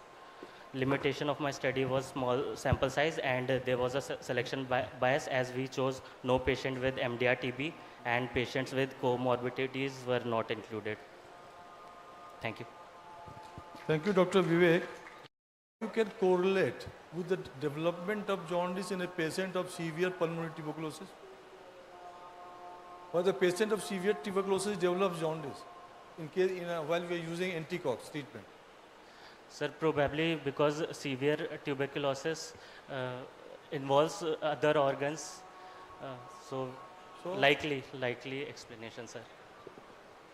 So it is not explained by you, is it? Yes, sir. Because it is just an observation. Because in most of the cases we are using anticox. Practically all the cases we are using anticox. Yes, sir. And as far as these cases are concerned, in my clinical practice I never experienced that the severe the disease, more is the hepatitis. Yes, sir. Dr. Vivek? Yes, sir. After the normalization of liver function test, have you restarted the AKT? Yes, sir. Restarted ATT, but have you done the INH challenge test? By which drug you have started? Sir, only 3 drugs, ethambutol, streptomycin. With initiation, yes, which drug you have tried first? Sir, I started INH only, sir, then rifampicin. There is a test called INH challenge test. Have you read it? Sir, drugs are introduced one by one, but probably first is INH. The number of patients are very few. 50 patients are very few to draw any conclusion. Yes. And you have said that you will just see the patient clinically, and to diagnose clinically, icterus is 1.5 milligram. You will hardly notice 1.5 milligram unless until it goes above 2.5 to 3 milligram. Number one. You have already said that the patients were either started for the first time with the treatment or there were some follow-up cases. Yes, sir. Is it right? Yes, sir. In the follow-up cases, usually, if you follow the anti-tuberculosis guidelines by the government, there they give the 3 drugs. Earlier, we were giving the 2 drugs, isoniazid, rifampicin. Yes, sir. But in the government setup, they are providing 3 drugs. You know about that? There are 3 drugs that are given to the patients. No, sir.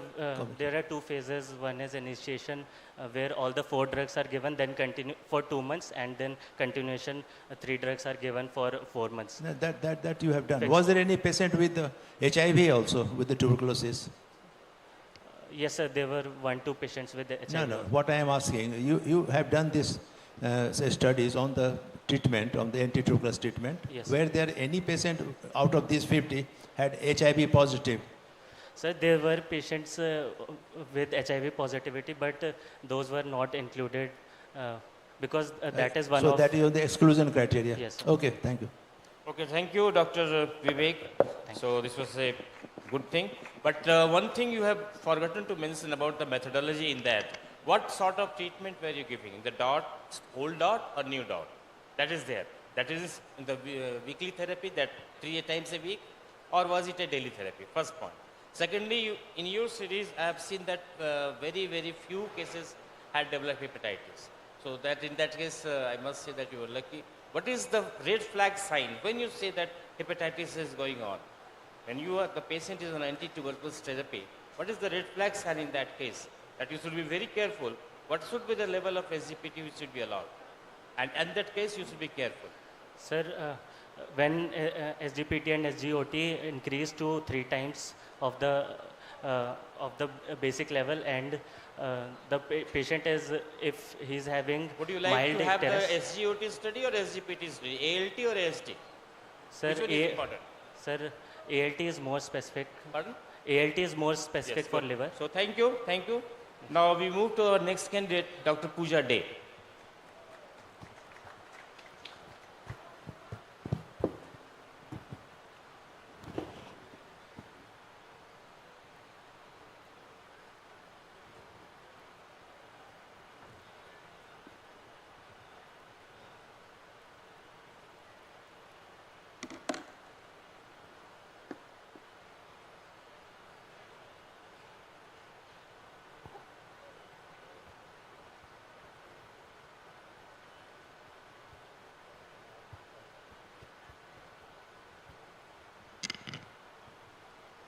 Good afternoon, everyone. My topic for today's presentation is troublesome eosinophils, but not asthma, a case presentation on hypereosinophilic syndrome. My patient was 36 years old male from Hazaribagh who was barber by occupation, education up to class 10, was non-smoker, presented with a chief complaint of cough and shortness of breath from 2 to 3 months. History of presenting illness. The patient presented with cough for 2 to 3 months, which was non-productive in nature with no diurnal variation and no aggravating or relieving factors. The patient also presented with shortness of breath from 2 to 3 months, which was insidious in onset, associated with mild chest pain, and there were no aggravating or relieving factors. There was no history of fever or any evening rise of temperature, no history of any rash, hemoptysis or melena, no history of palpitation or body swelling, no history of any joint pain, history of worm infections or allergic disorder, and there were no history of any recent travel.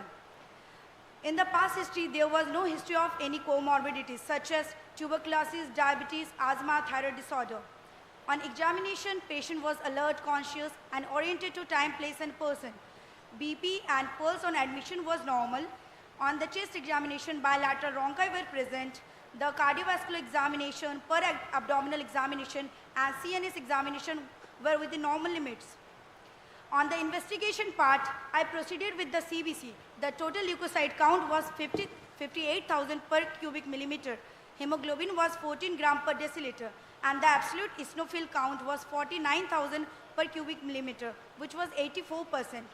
The RFT, LFT reports were within normal limits. PT-INR and ESR was within normal limits, and the CRP was raised. Further, on seeing the CBC report, I proceeded with the bone marrow examination. The bone marrow examination was hypercellular, in which the leukopoiesis was hypercellular, which predominantly consisted of eosinophils. Megakaryopoiesis and erythropoiesis was normal. The myeloid to erythroid ratio was 10:1, and there were no abnormal cells seen. And the impression was hypereosinophilic syndrome. On pulmonary function test, mild restrictive pattern was seen, and the chest X-ray PA view, patchy reticular opacities were seen. 2D echocardiography and ultrasound whole abdomen was within normal limits. Further investigations revealed no evidence of parasitic infection, autoimmune disorders, or malignancy.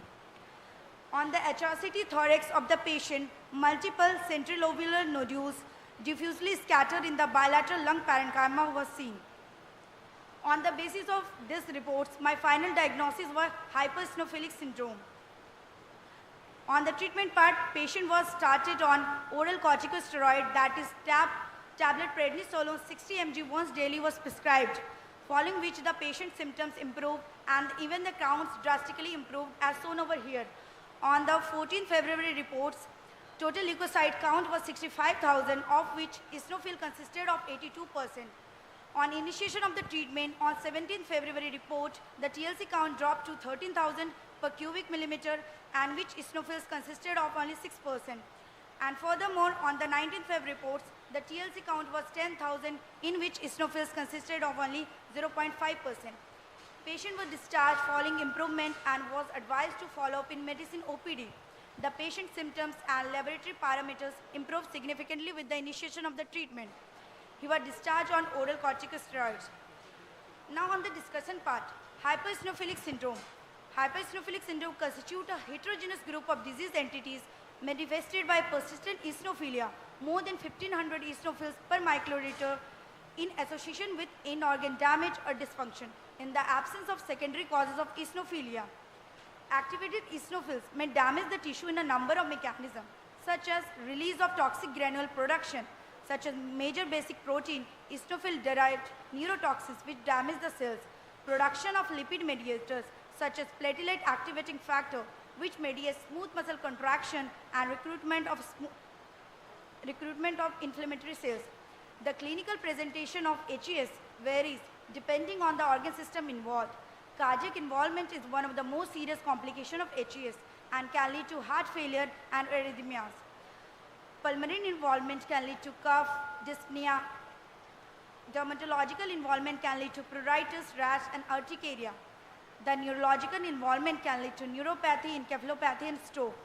The treatment of HES involves the use of corticosteroids and other immunosuppressive agents to reduce eosinophil counts and prevent end organ damage. In severe cases, chemotherapy or bone marrow transplantation may be necessary. Now to conclude with, HES is a rare disorder characterized by persistent eosinophilia and in-organ damage. The diagnosis requires exclusion of other causes of eosinophilia, and the treatment involves the use of corticosteroids and other immunosuppressive agents to reduce eosinophil counts and prevent end organ damage. Close monitoring is necessary to assess the response to treatment and prevent complications. Thus, in cases of chronic cough, hypereosinophilic syndrome should also be considered as a differential diagnosis. Thank you. Okay, Dr. Pooja.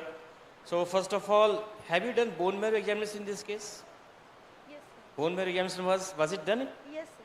What was the report of that? In 3 days only your count from 65,000 dropped to 13,000. Yes, sir. Bone marrow examination was done, sir. In that, what was the report?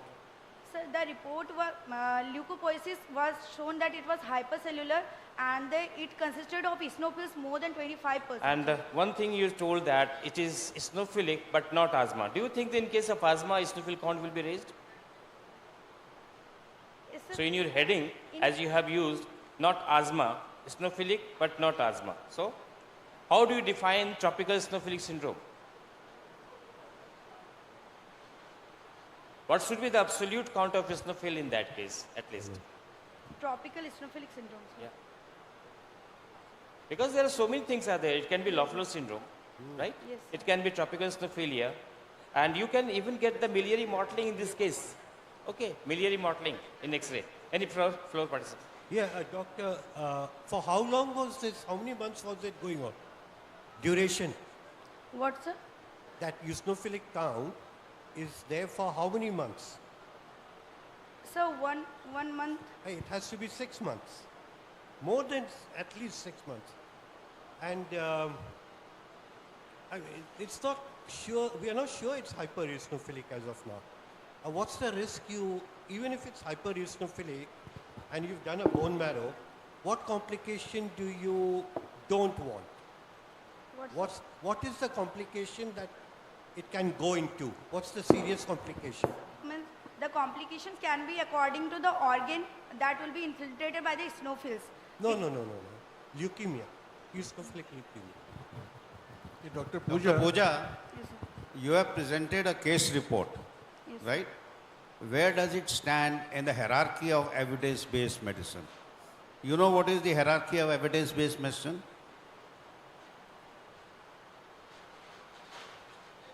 Because if you want to do research, you must know what is the hierarchy. On the top stands randomized controlled trials. Then comes systematic meta-analysis. Then comes prospective studies, retrospective studies, then case reports, and then expert opinion. So you must know, though case reports stand low, but they are the starting point for research. So they are very important. They should not be ignored. So you must remember how the evidence-based medicine hierarchy is made. Dr. Pooja, you showed that the pulse rate of the patient was 110 per minute. Yes, sir. And you said that patient had no cardiac complication, and you ruled out that by doing echo.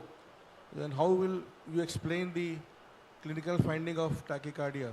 Sir, patient was having shortness of breath. Sir, in that patient can present with tachycardia.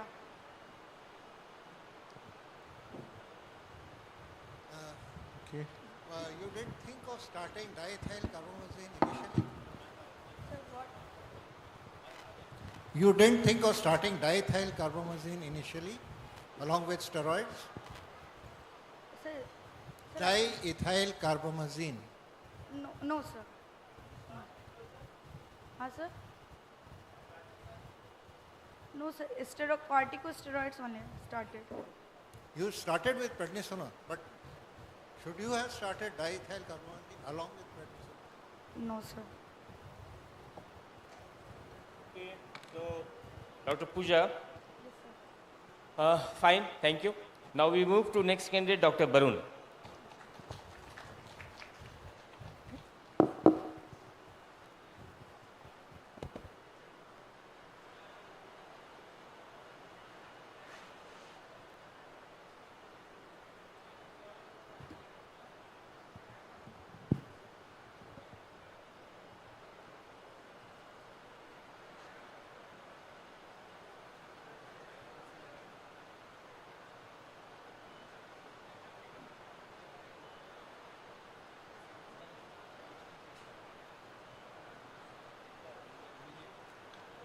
Good afternoon to all.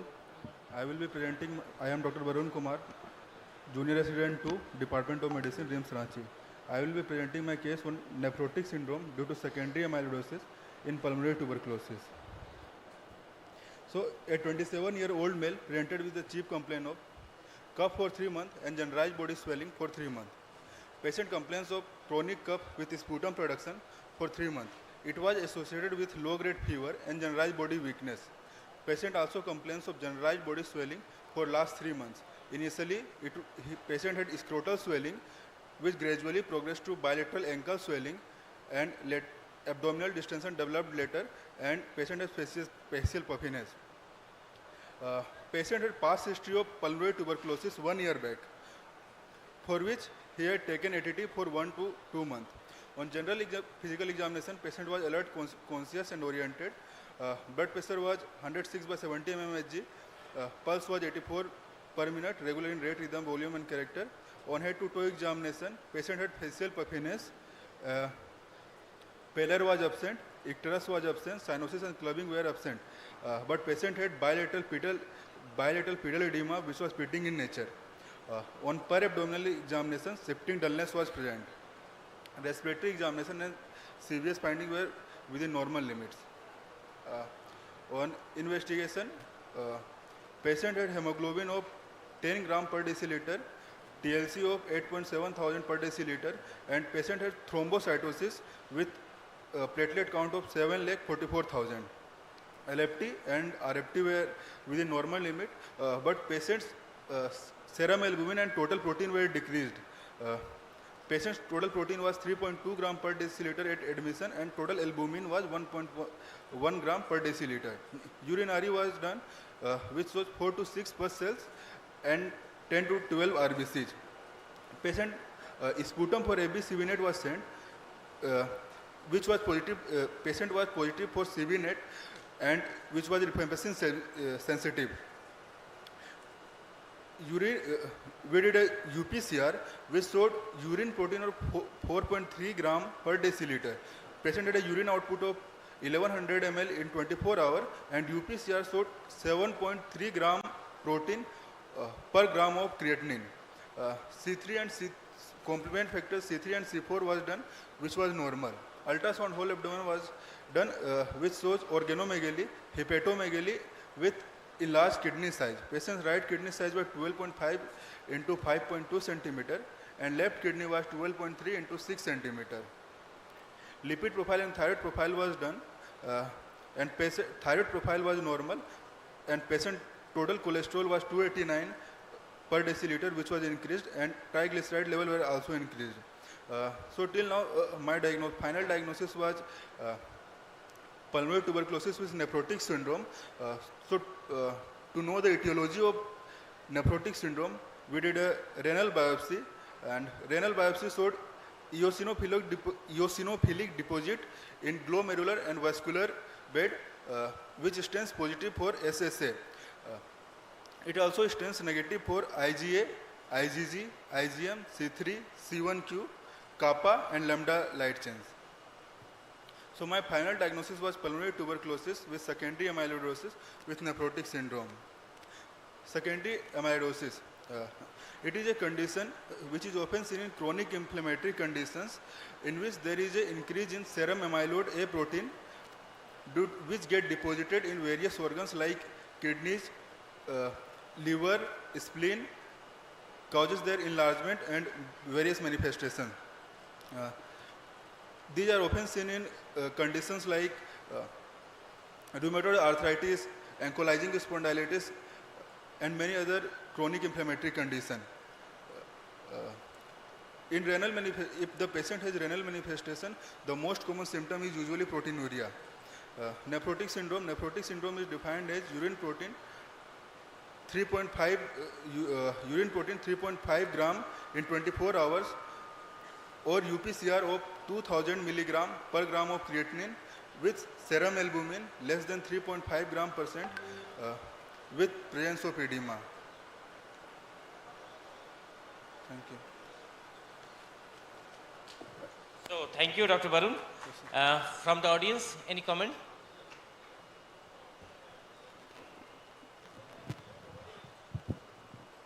Okay, Dr. Varun, what incidents was there? Oh, sorry. Yeah. Yeah, Dr. Varun, how did you manage renal biopsy at your center?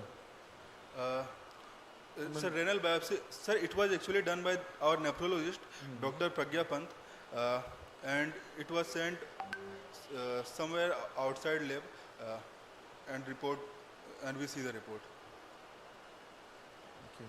Yes, nowadays it is occurring in RIMS. Biopsy is done and the report they get from the outside. So it is outsourcing and this biopsy report is. After the completion of treatment, nephrotic syndrome was cured. Sir, actually, I have diagnosed the case was, I have seen the case around 2 months ago and patient was asked to follow up, he did not so, but patient was discharged on ATT category 1 and we took nephrologist opinion regarding steroid, use of steroid. She told like patient already have pulmonary tuberculosis, not to use steroid and usually amyloidosis do not have role of steroid. So we discharge the patient on category 1 ATT and repeat low and Remiplead 2.5 milligram. Okay, thank you. Next we move to candidate Dr. Nitin. Dr. Nitin Anand.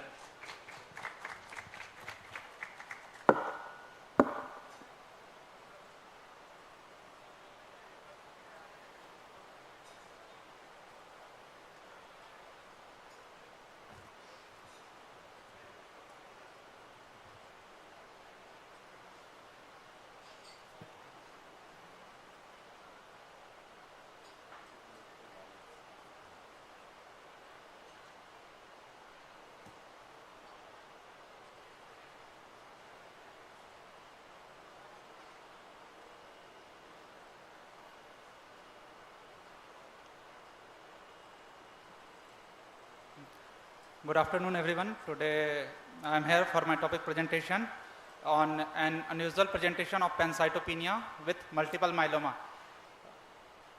Here is my case. A 65-year-old male, Suresh Singh, resident of Palamu, Jharkhand, presented to RIMS emergency department with complaint of pain, lower back, fatigue and burning micturition. The condition started 6 months ago when patient developed lower back pain. There was no history of trauma. The pain was persistent dull ache which aggravated while moving and not referred to thigh, calves and feet. The pain was affecting his normal routine. Since last 3 months, the patient suffered from recurrent urinary tract infections too. There is no family history of similar complaints, history of smoking present, and bowel and bladder function was normal. No history of any comorbidities like hypertension, type 2 diabetes mellitus, thyroid disorder, and no past surgical history. On examination, the patient was alert, conscious and oriented to time, place and person, a febrile. Blood pressure was 132 by 84 mmHg, pulse rate 100 per minute, respiratory rate was 16 per minute, saturation, oxygen saturation were 98% on room air, On respiratory examination, chest was bilateral clear and no added sounds were present. On cardiovascular examination, S1, S2 and present and no any murmur heard. On per abdominal examination, it was soft and non-tender and no organomegaly were observed. On CNS examination, plantar was bilateral flexor and bilateral knee and ankle jerk was normal and motor and sensory function were intact. So we work up this patient by doing a CBC.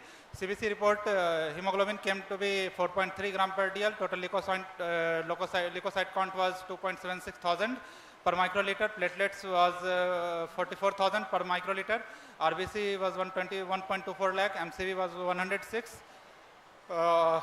So this is this complete blood count report suggestive of pancytopenia in this patient.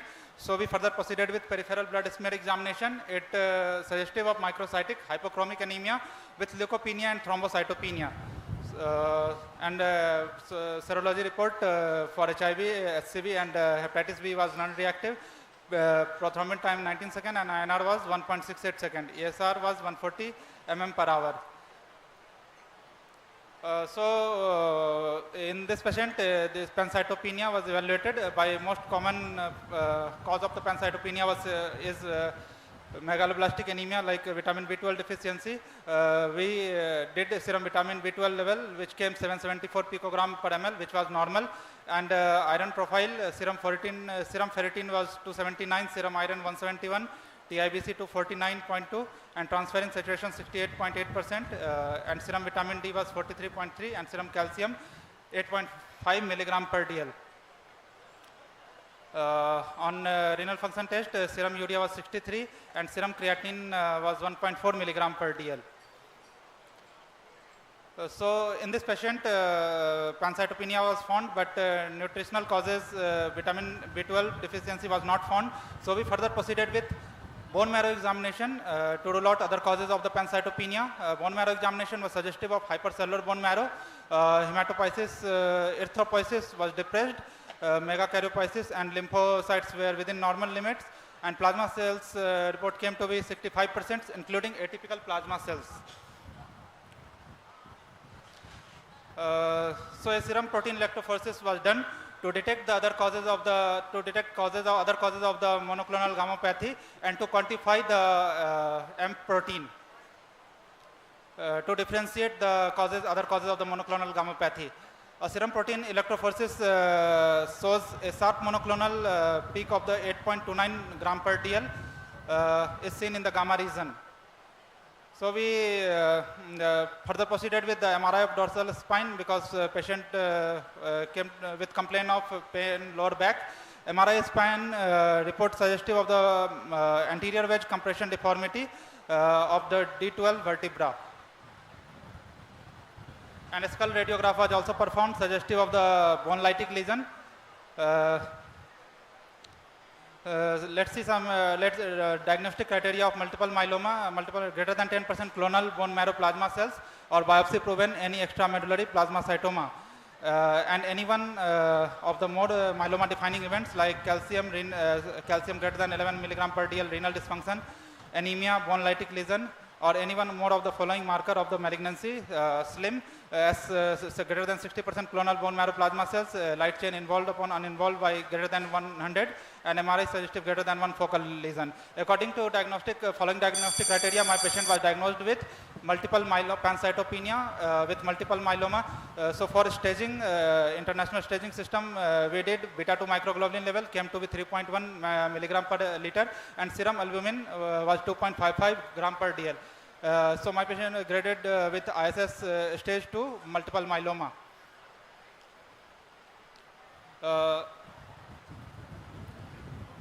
The patient treatment history, the patient was transferred to higher center in the department of hemato-oncology for further management, and the patient was started on injection bortezomib and tablet dexamethasone and tablet lenalidomide 10 milligram OD. Thank you. Your case, serum calcium was normal, isn't it? Yes, sir. Serum Right. calcium was It was not normal. One thing we should keep in mind, the secrecy of the patient. You should not put the name of the patient as such. Either you put a sticker there, if you are showing the real image, or just use the abbreviated form, sorry, not the sir. name. Sorry, That is sir. a right. Or you must take permission from the patient, then only you can show the name. That Thank is you. there also. Pancytopenia, what are the other causes of pancytopenia? Which will be? In Um, other words, what will you get in case of hypersplenism? What's the- Hypersplenism. Hypersplenism. How do you define that?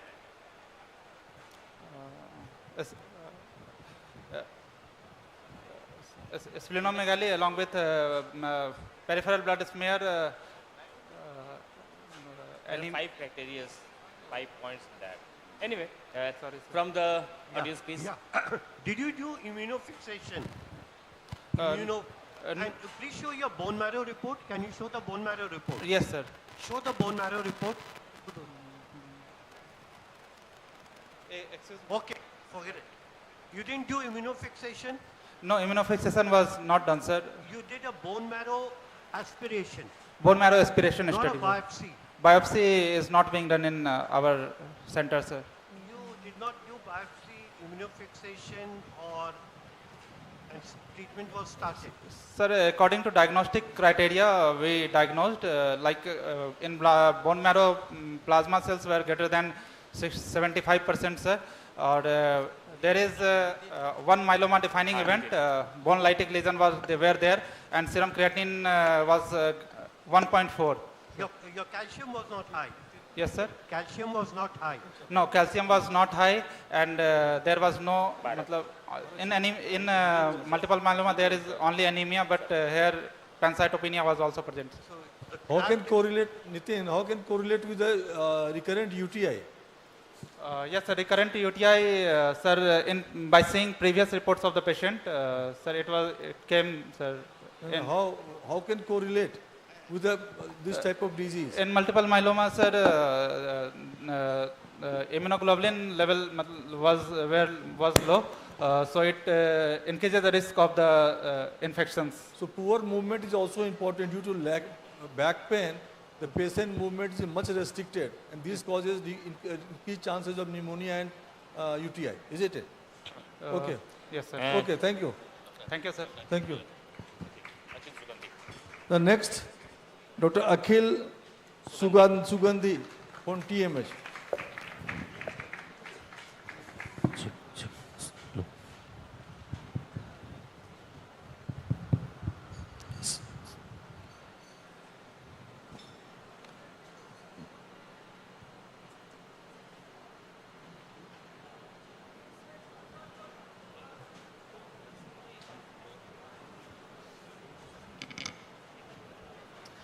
Good evening, everyone. My today's topic is clinical pattern of spondyloarthropathy in a tertiary care center and an industrial hospital in eastern India.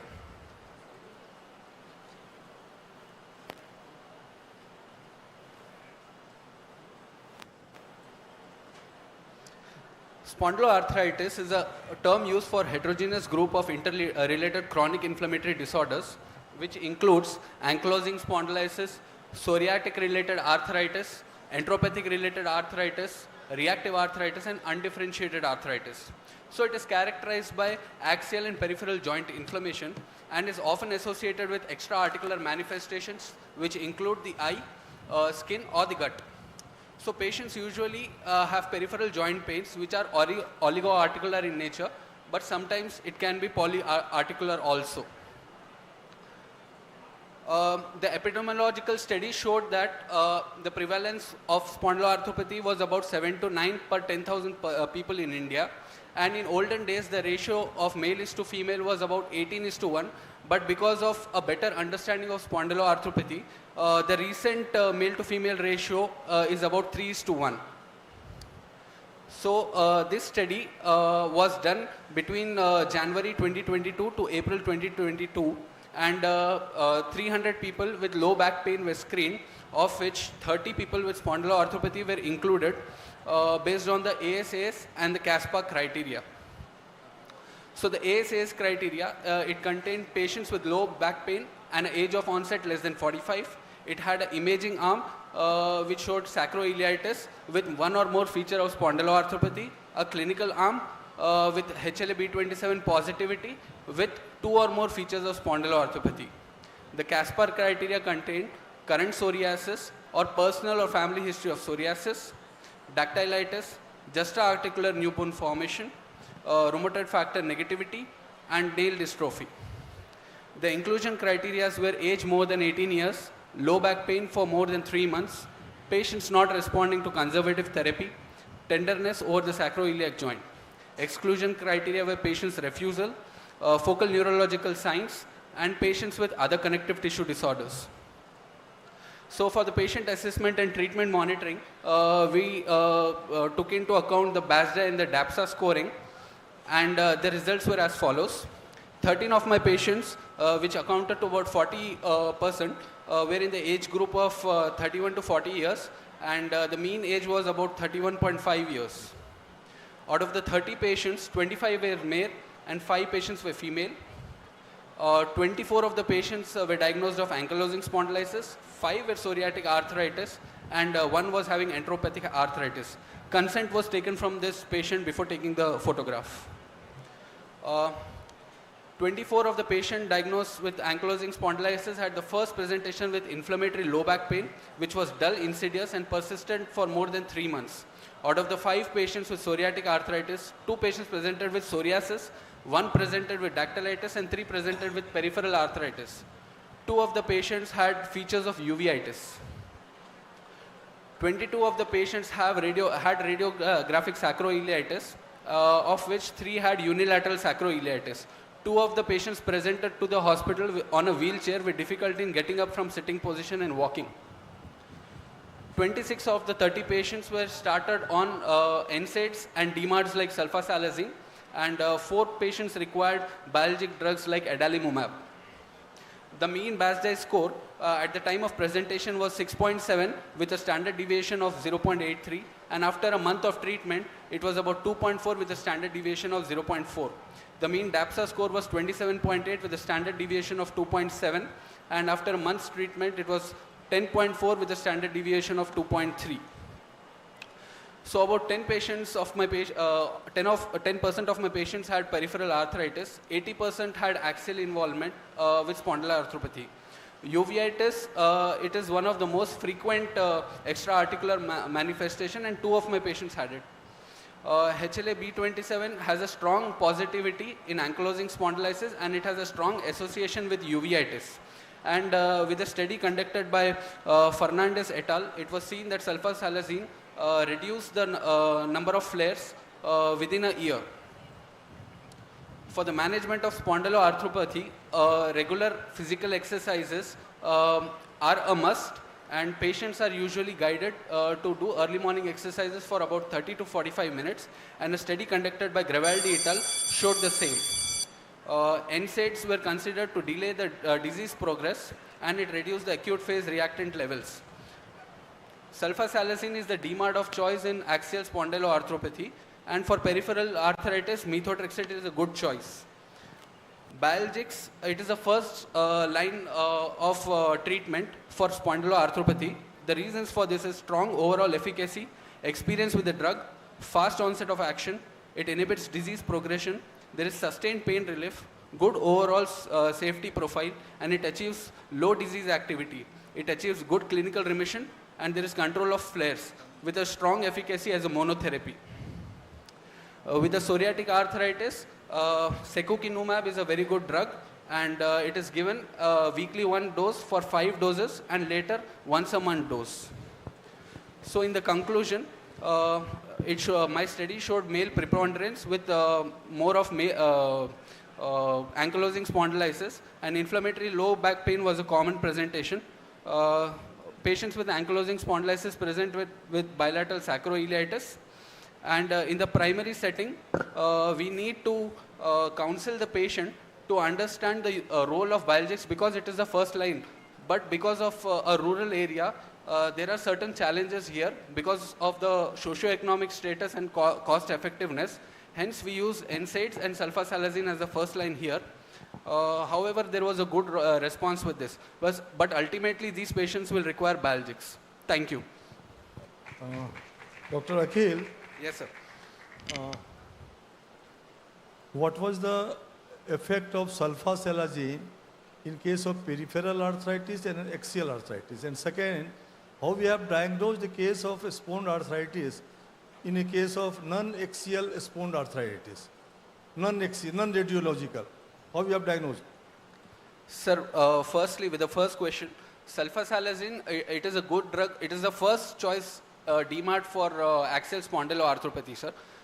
With the peripheral arthritis, it has a good response, but it is seen that methotrexate has a better response on peripheral arthritis compared to axial spondyloarthropathy. Coming to the next question, sir, many of the patients, they do have first presentation as uveitis. Some patients have, with psoriatic arthritis, again, they have a presentation as dactylitis. About 60 to 80% people. No, doctor, I just want to know how you are going to diagnose axial spondyloarthritis where it is a non-radiological. Sir, we do follow the criteria, sir, number one, and we do the HLA-B27 test, which is positive, sir. See, that is a very important diagnosis, but once the patient is negative for radiology, you have to proceed for CT or MRI. And the patient develops MRI positive, then even if the radiological is negative, it is a diagnostic. Second is, once the patient diagnosed on that one, you have seen many are the patients who develop radiological feature later part of the life. Later part. Okay. Sir, basically on the, sir, may I, sir? So basically on the STIR imaging, sir, with the MRI, we see sacroiliitis, sir. With ankylosing spondylitis, it is usually bilateral, and with psoriatic arthritis, it is unilateral. But of course, it can develop later in the disease.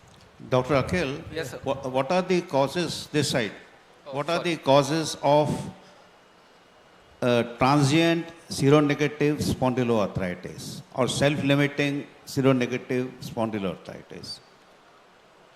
Sir, seronegative per se means negativity to the RA factor and anti-CCP itself, sir. That is why we label it as spondyloarthropathy. For the transient cause, basically genetic cause is one of commoner causes, sir. And there could be triggering factors like smoking. And in males, again, there is a male preponderance here, sir. What is the commonest you see in the wards? Post UTI or post-urethritis? That is reactive arthritis. Reactive, arthritis. Reactive arthritis is the most important one. Yeah. Genetic will never be self-limiting. No, no. Sir. Yeah, doctor. Any role of ultrasound investigation in case of spondyloarthritis, especially in early cases of? Sir, ultrasound of the peripheral joints, yes, it can be done. We can detect early erosions and synovitis here. Yes, that has a good role, but it has a more pronounced role in rheumatoid arthritis compared to spondyloarthropathy, because most of the spondyloarthropathy patients do present with an axial involvement rather than a peripheral involvement. So if this is a case of undifferentiated arthritis or undifferentiated spondyloarthritis, so what is the data which shows that it later on it can be converted into the seropositive arthritis? Do you have any data? Sir, basically, that's what I'm saying, sir. Usually, it takes about 1.5 to 2 years for any case to turn positive. So, many a times we see seronegative rheumatoid arthritis. Let us take seronegative rheumatoid arthritis per se. There is raised ESR and CRP levels. However, RA factor and anti-CCP is negative. So, they can, of course, develop positivity 1.5 to 2 years later. And if we want early detection, we can do it by the ultrasound where we detect early erosions and synovitis. There is something called as Van der Heijden scoring, sir. So based on the Van der Heijden scoring, we can grade the patient. Even before ultrasound and radiographic changes of sacroiliitis, which is the most sensitive test, which will pick up sacroiliitis even before radiographic and ultrasound? X-ray, sir. Radiographic, before radiographic? Radiographic. That is the Sober's test, sir. Sober's test, sir. Sober's test. Which diagnostic modality? C-reactive protein. Diagnostic modality. You have it in your hospital. A bone scan. Bone scan will pick up sacroiliitis much earlier than any of this. Sir, earliest we see is on the X-ray, sir. Hello. Yes, sir. Did you do ANA profile? Yes, sir. You didn't get anything? Yes, we did ANA profile. You So did? usually I do, sir, and we take symptoms also into account. There are other features for ANA like scleroderma features or SLE features. So we do take that picture also into account. Not all patients were done ANA. Some of the patients, yes, they were done ANA, and this was specially to rule out any overlap connective tissue disorder, because I wanted to rule out any overlap syndromes in this. So I basically took only spondyloarthropathy cases into this study, sir. So in this study, I did not do it, sir. Yeah. Akhil? Okay, Just- thank you, just Dr. wait. Akhil. So we may have further discussion later on during the tea hour. So thank you very much. You have ignited the fire. Thank you, Right. sir. So now I would like to call Dr. Afzal Ansari. Dr. Afzal. Is it TML or TMH? What is TML? TML.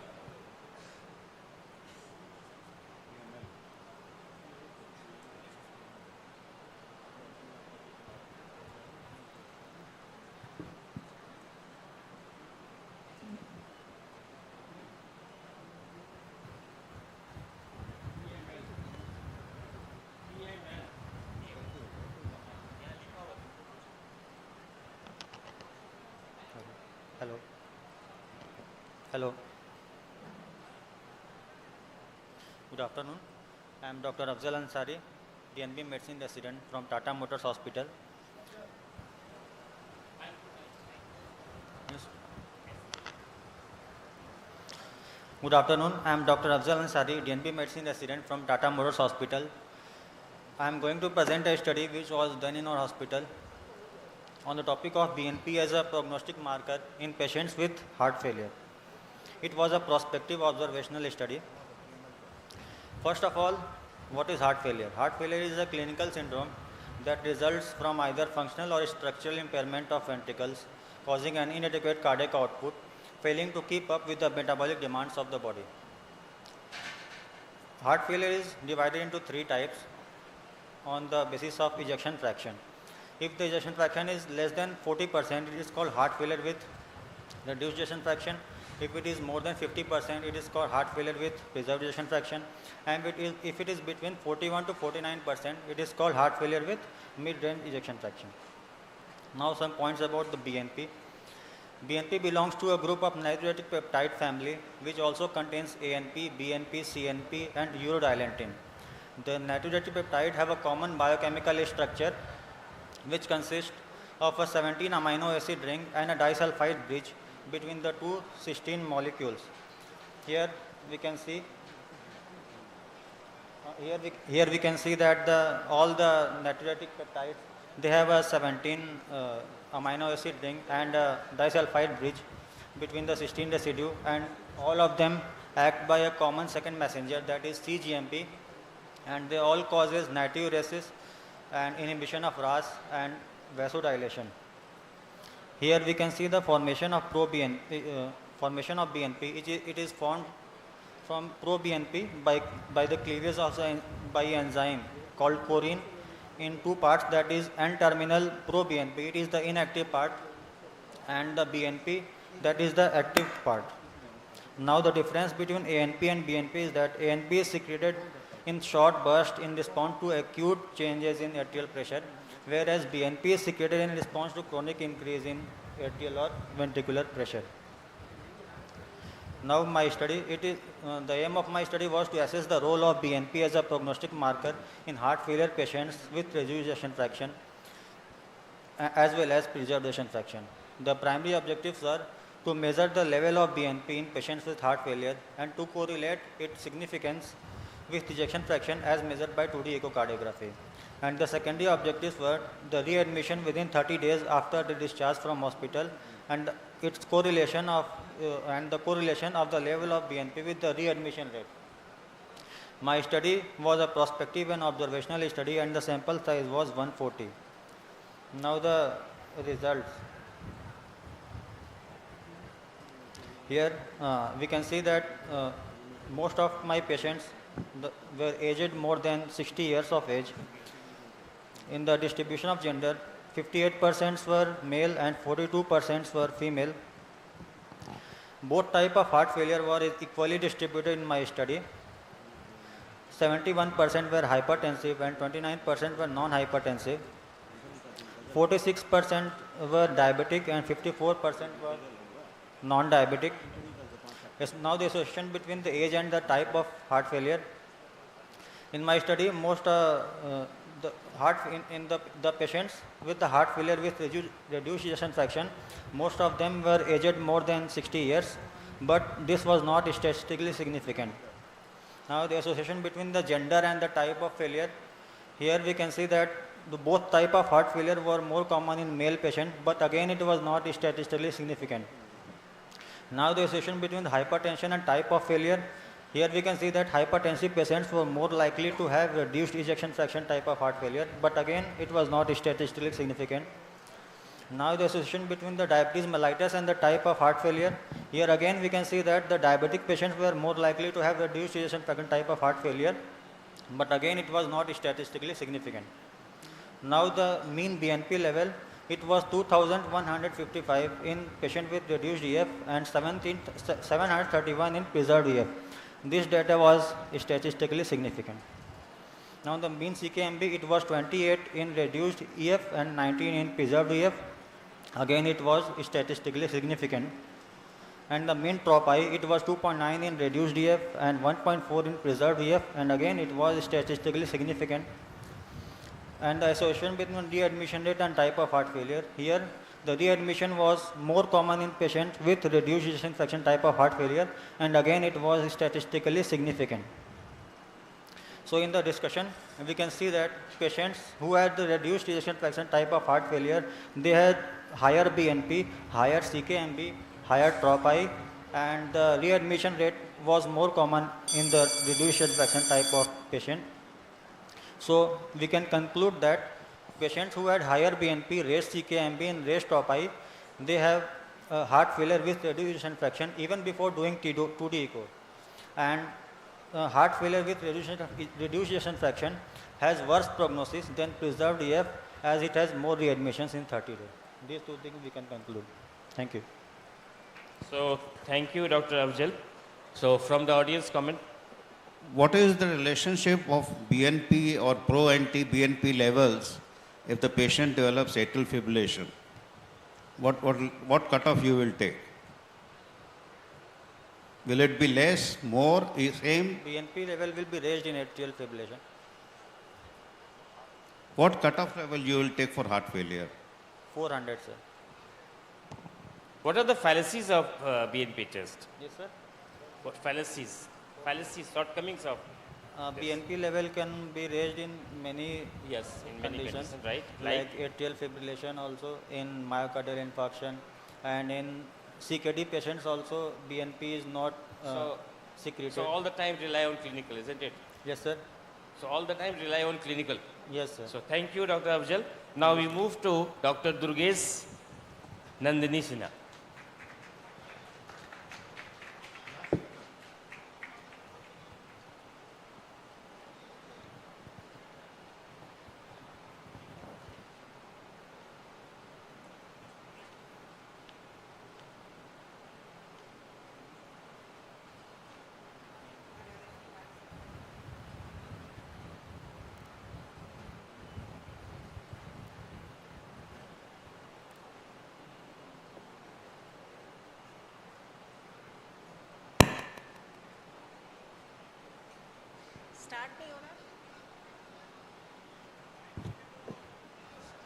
Slide, please. Yeah.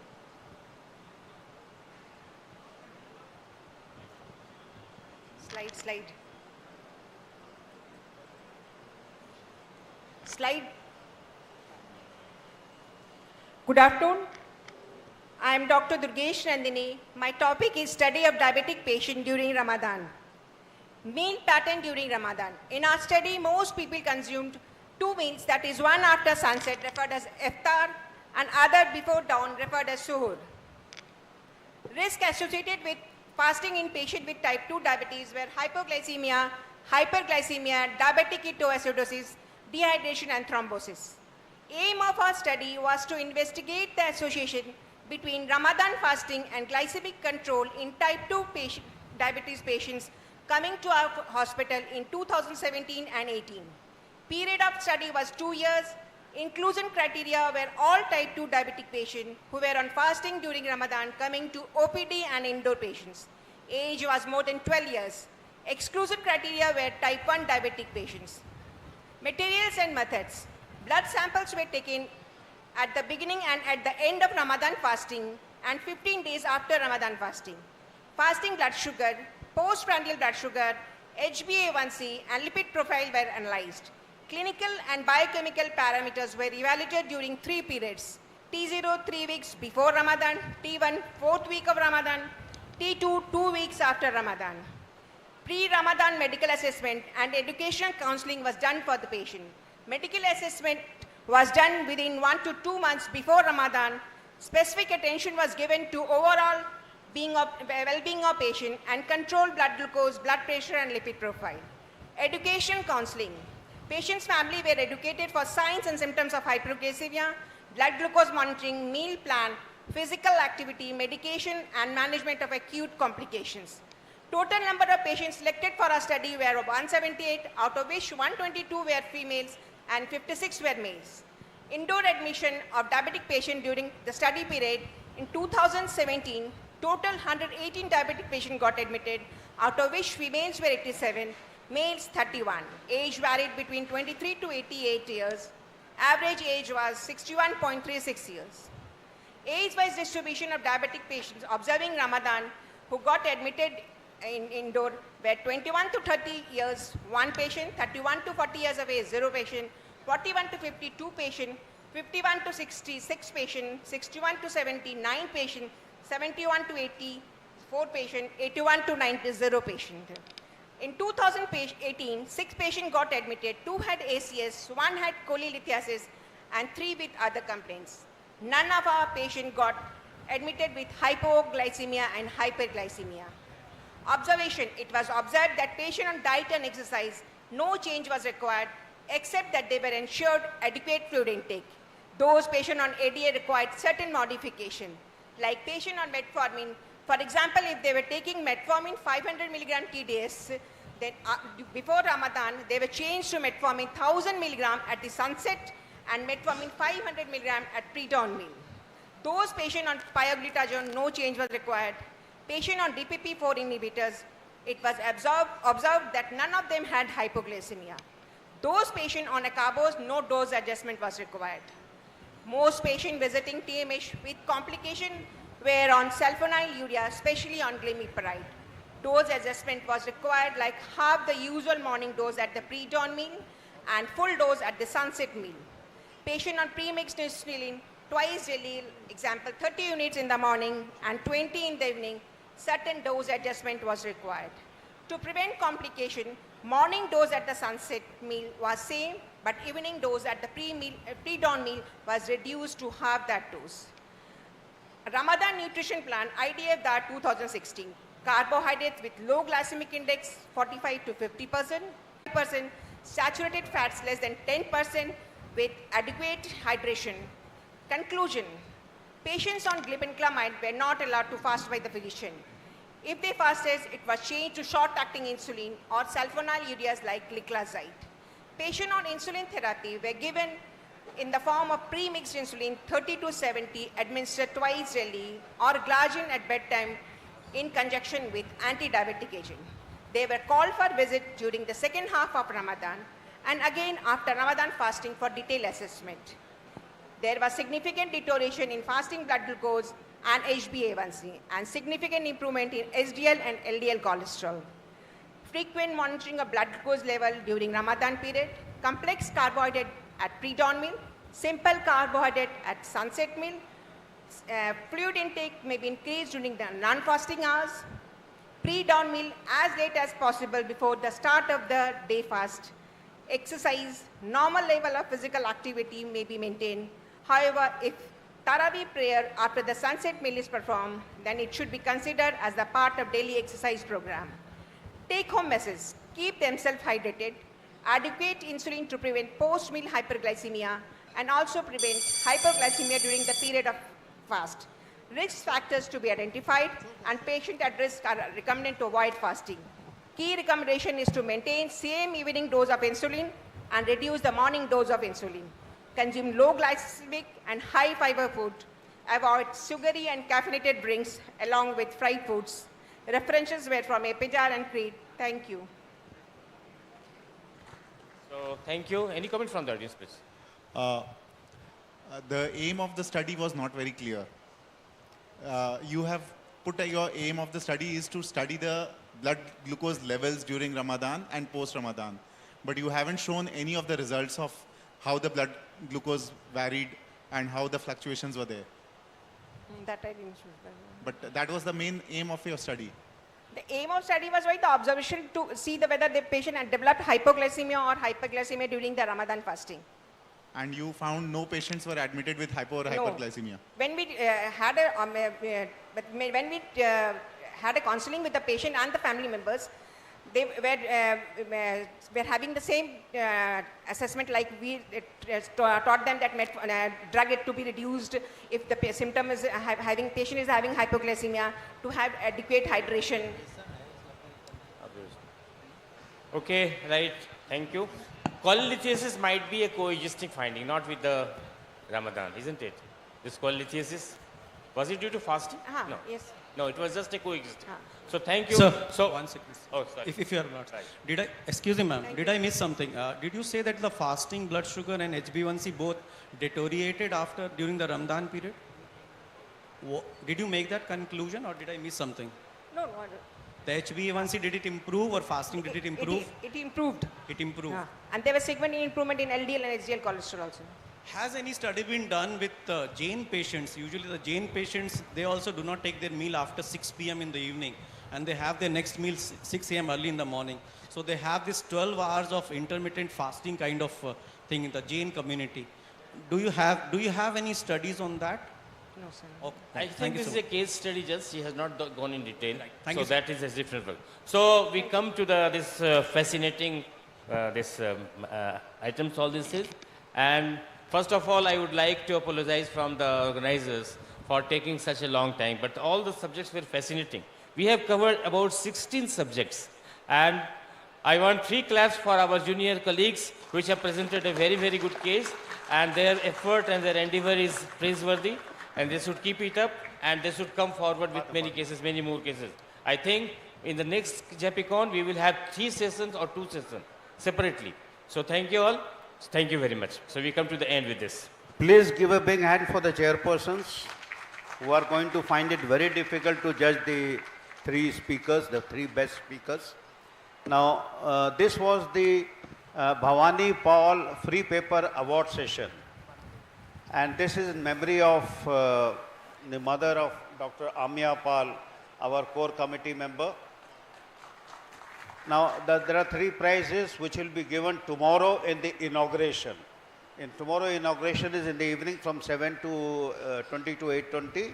That time the 3 prizes will be given and the winners will be declared. Now, we will break for tea for about 15 minutes. And I'll request all of you, because tea is here only, you can bring the cup of tea on the table.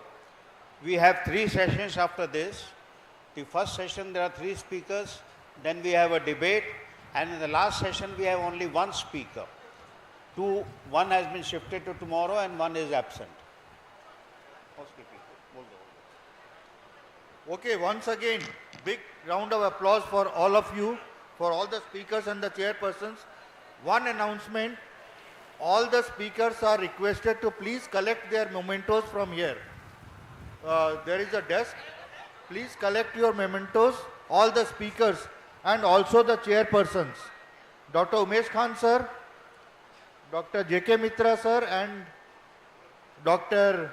Nirmal sir, please collect your mementos from the next to our audio-visual section. We gather exactly after 15 to 20 minutes for the next session.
clinics, I would request the chairpersons, Dr. P. Sarkar, Dr. D.K. Singh from Ranchi, to please come on the dais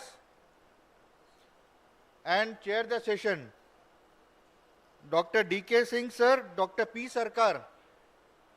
We have got 3 speakers, Dr. V.S.B. Prasad, Dr. J.K. Mitra and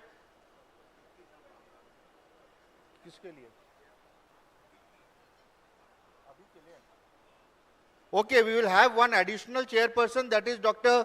Vicky from Ramgarh. May I request Dr. Vicky from Ramgarh to please join the chairpersons on the dais. We have got 3 speakers, Dr. V.S.B. Prasad, Dr. J.K. Mitra and Dr. Vineet Jagnani.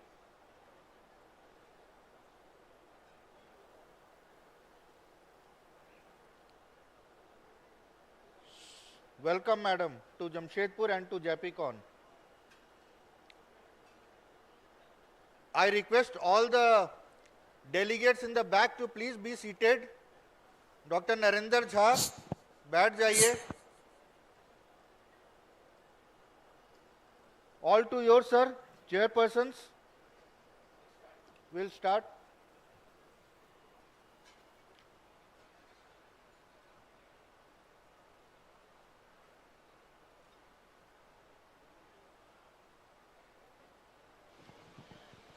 Good evening. On behalf of Japicon, it's really my great pleasure to start the scientific session. All the speakers, please note, there will be a warning bell at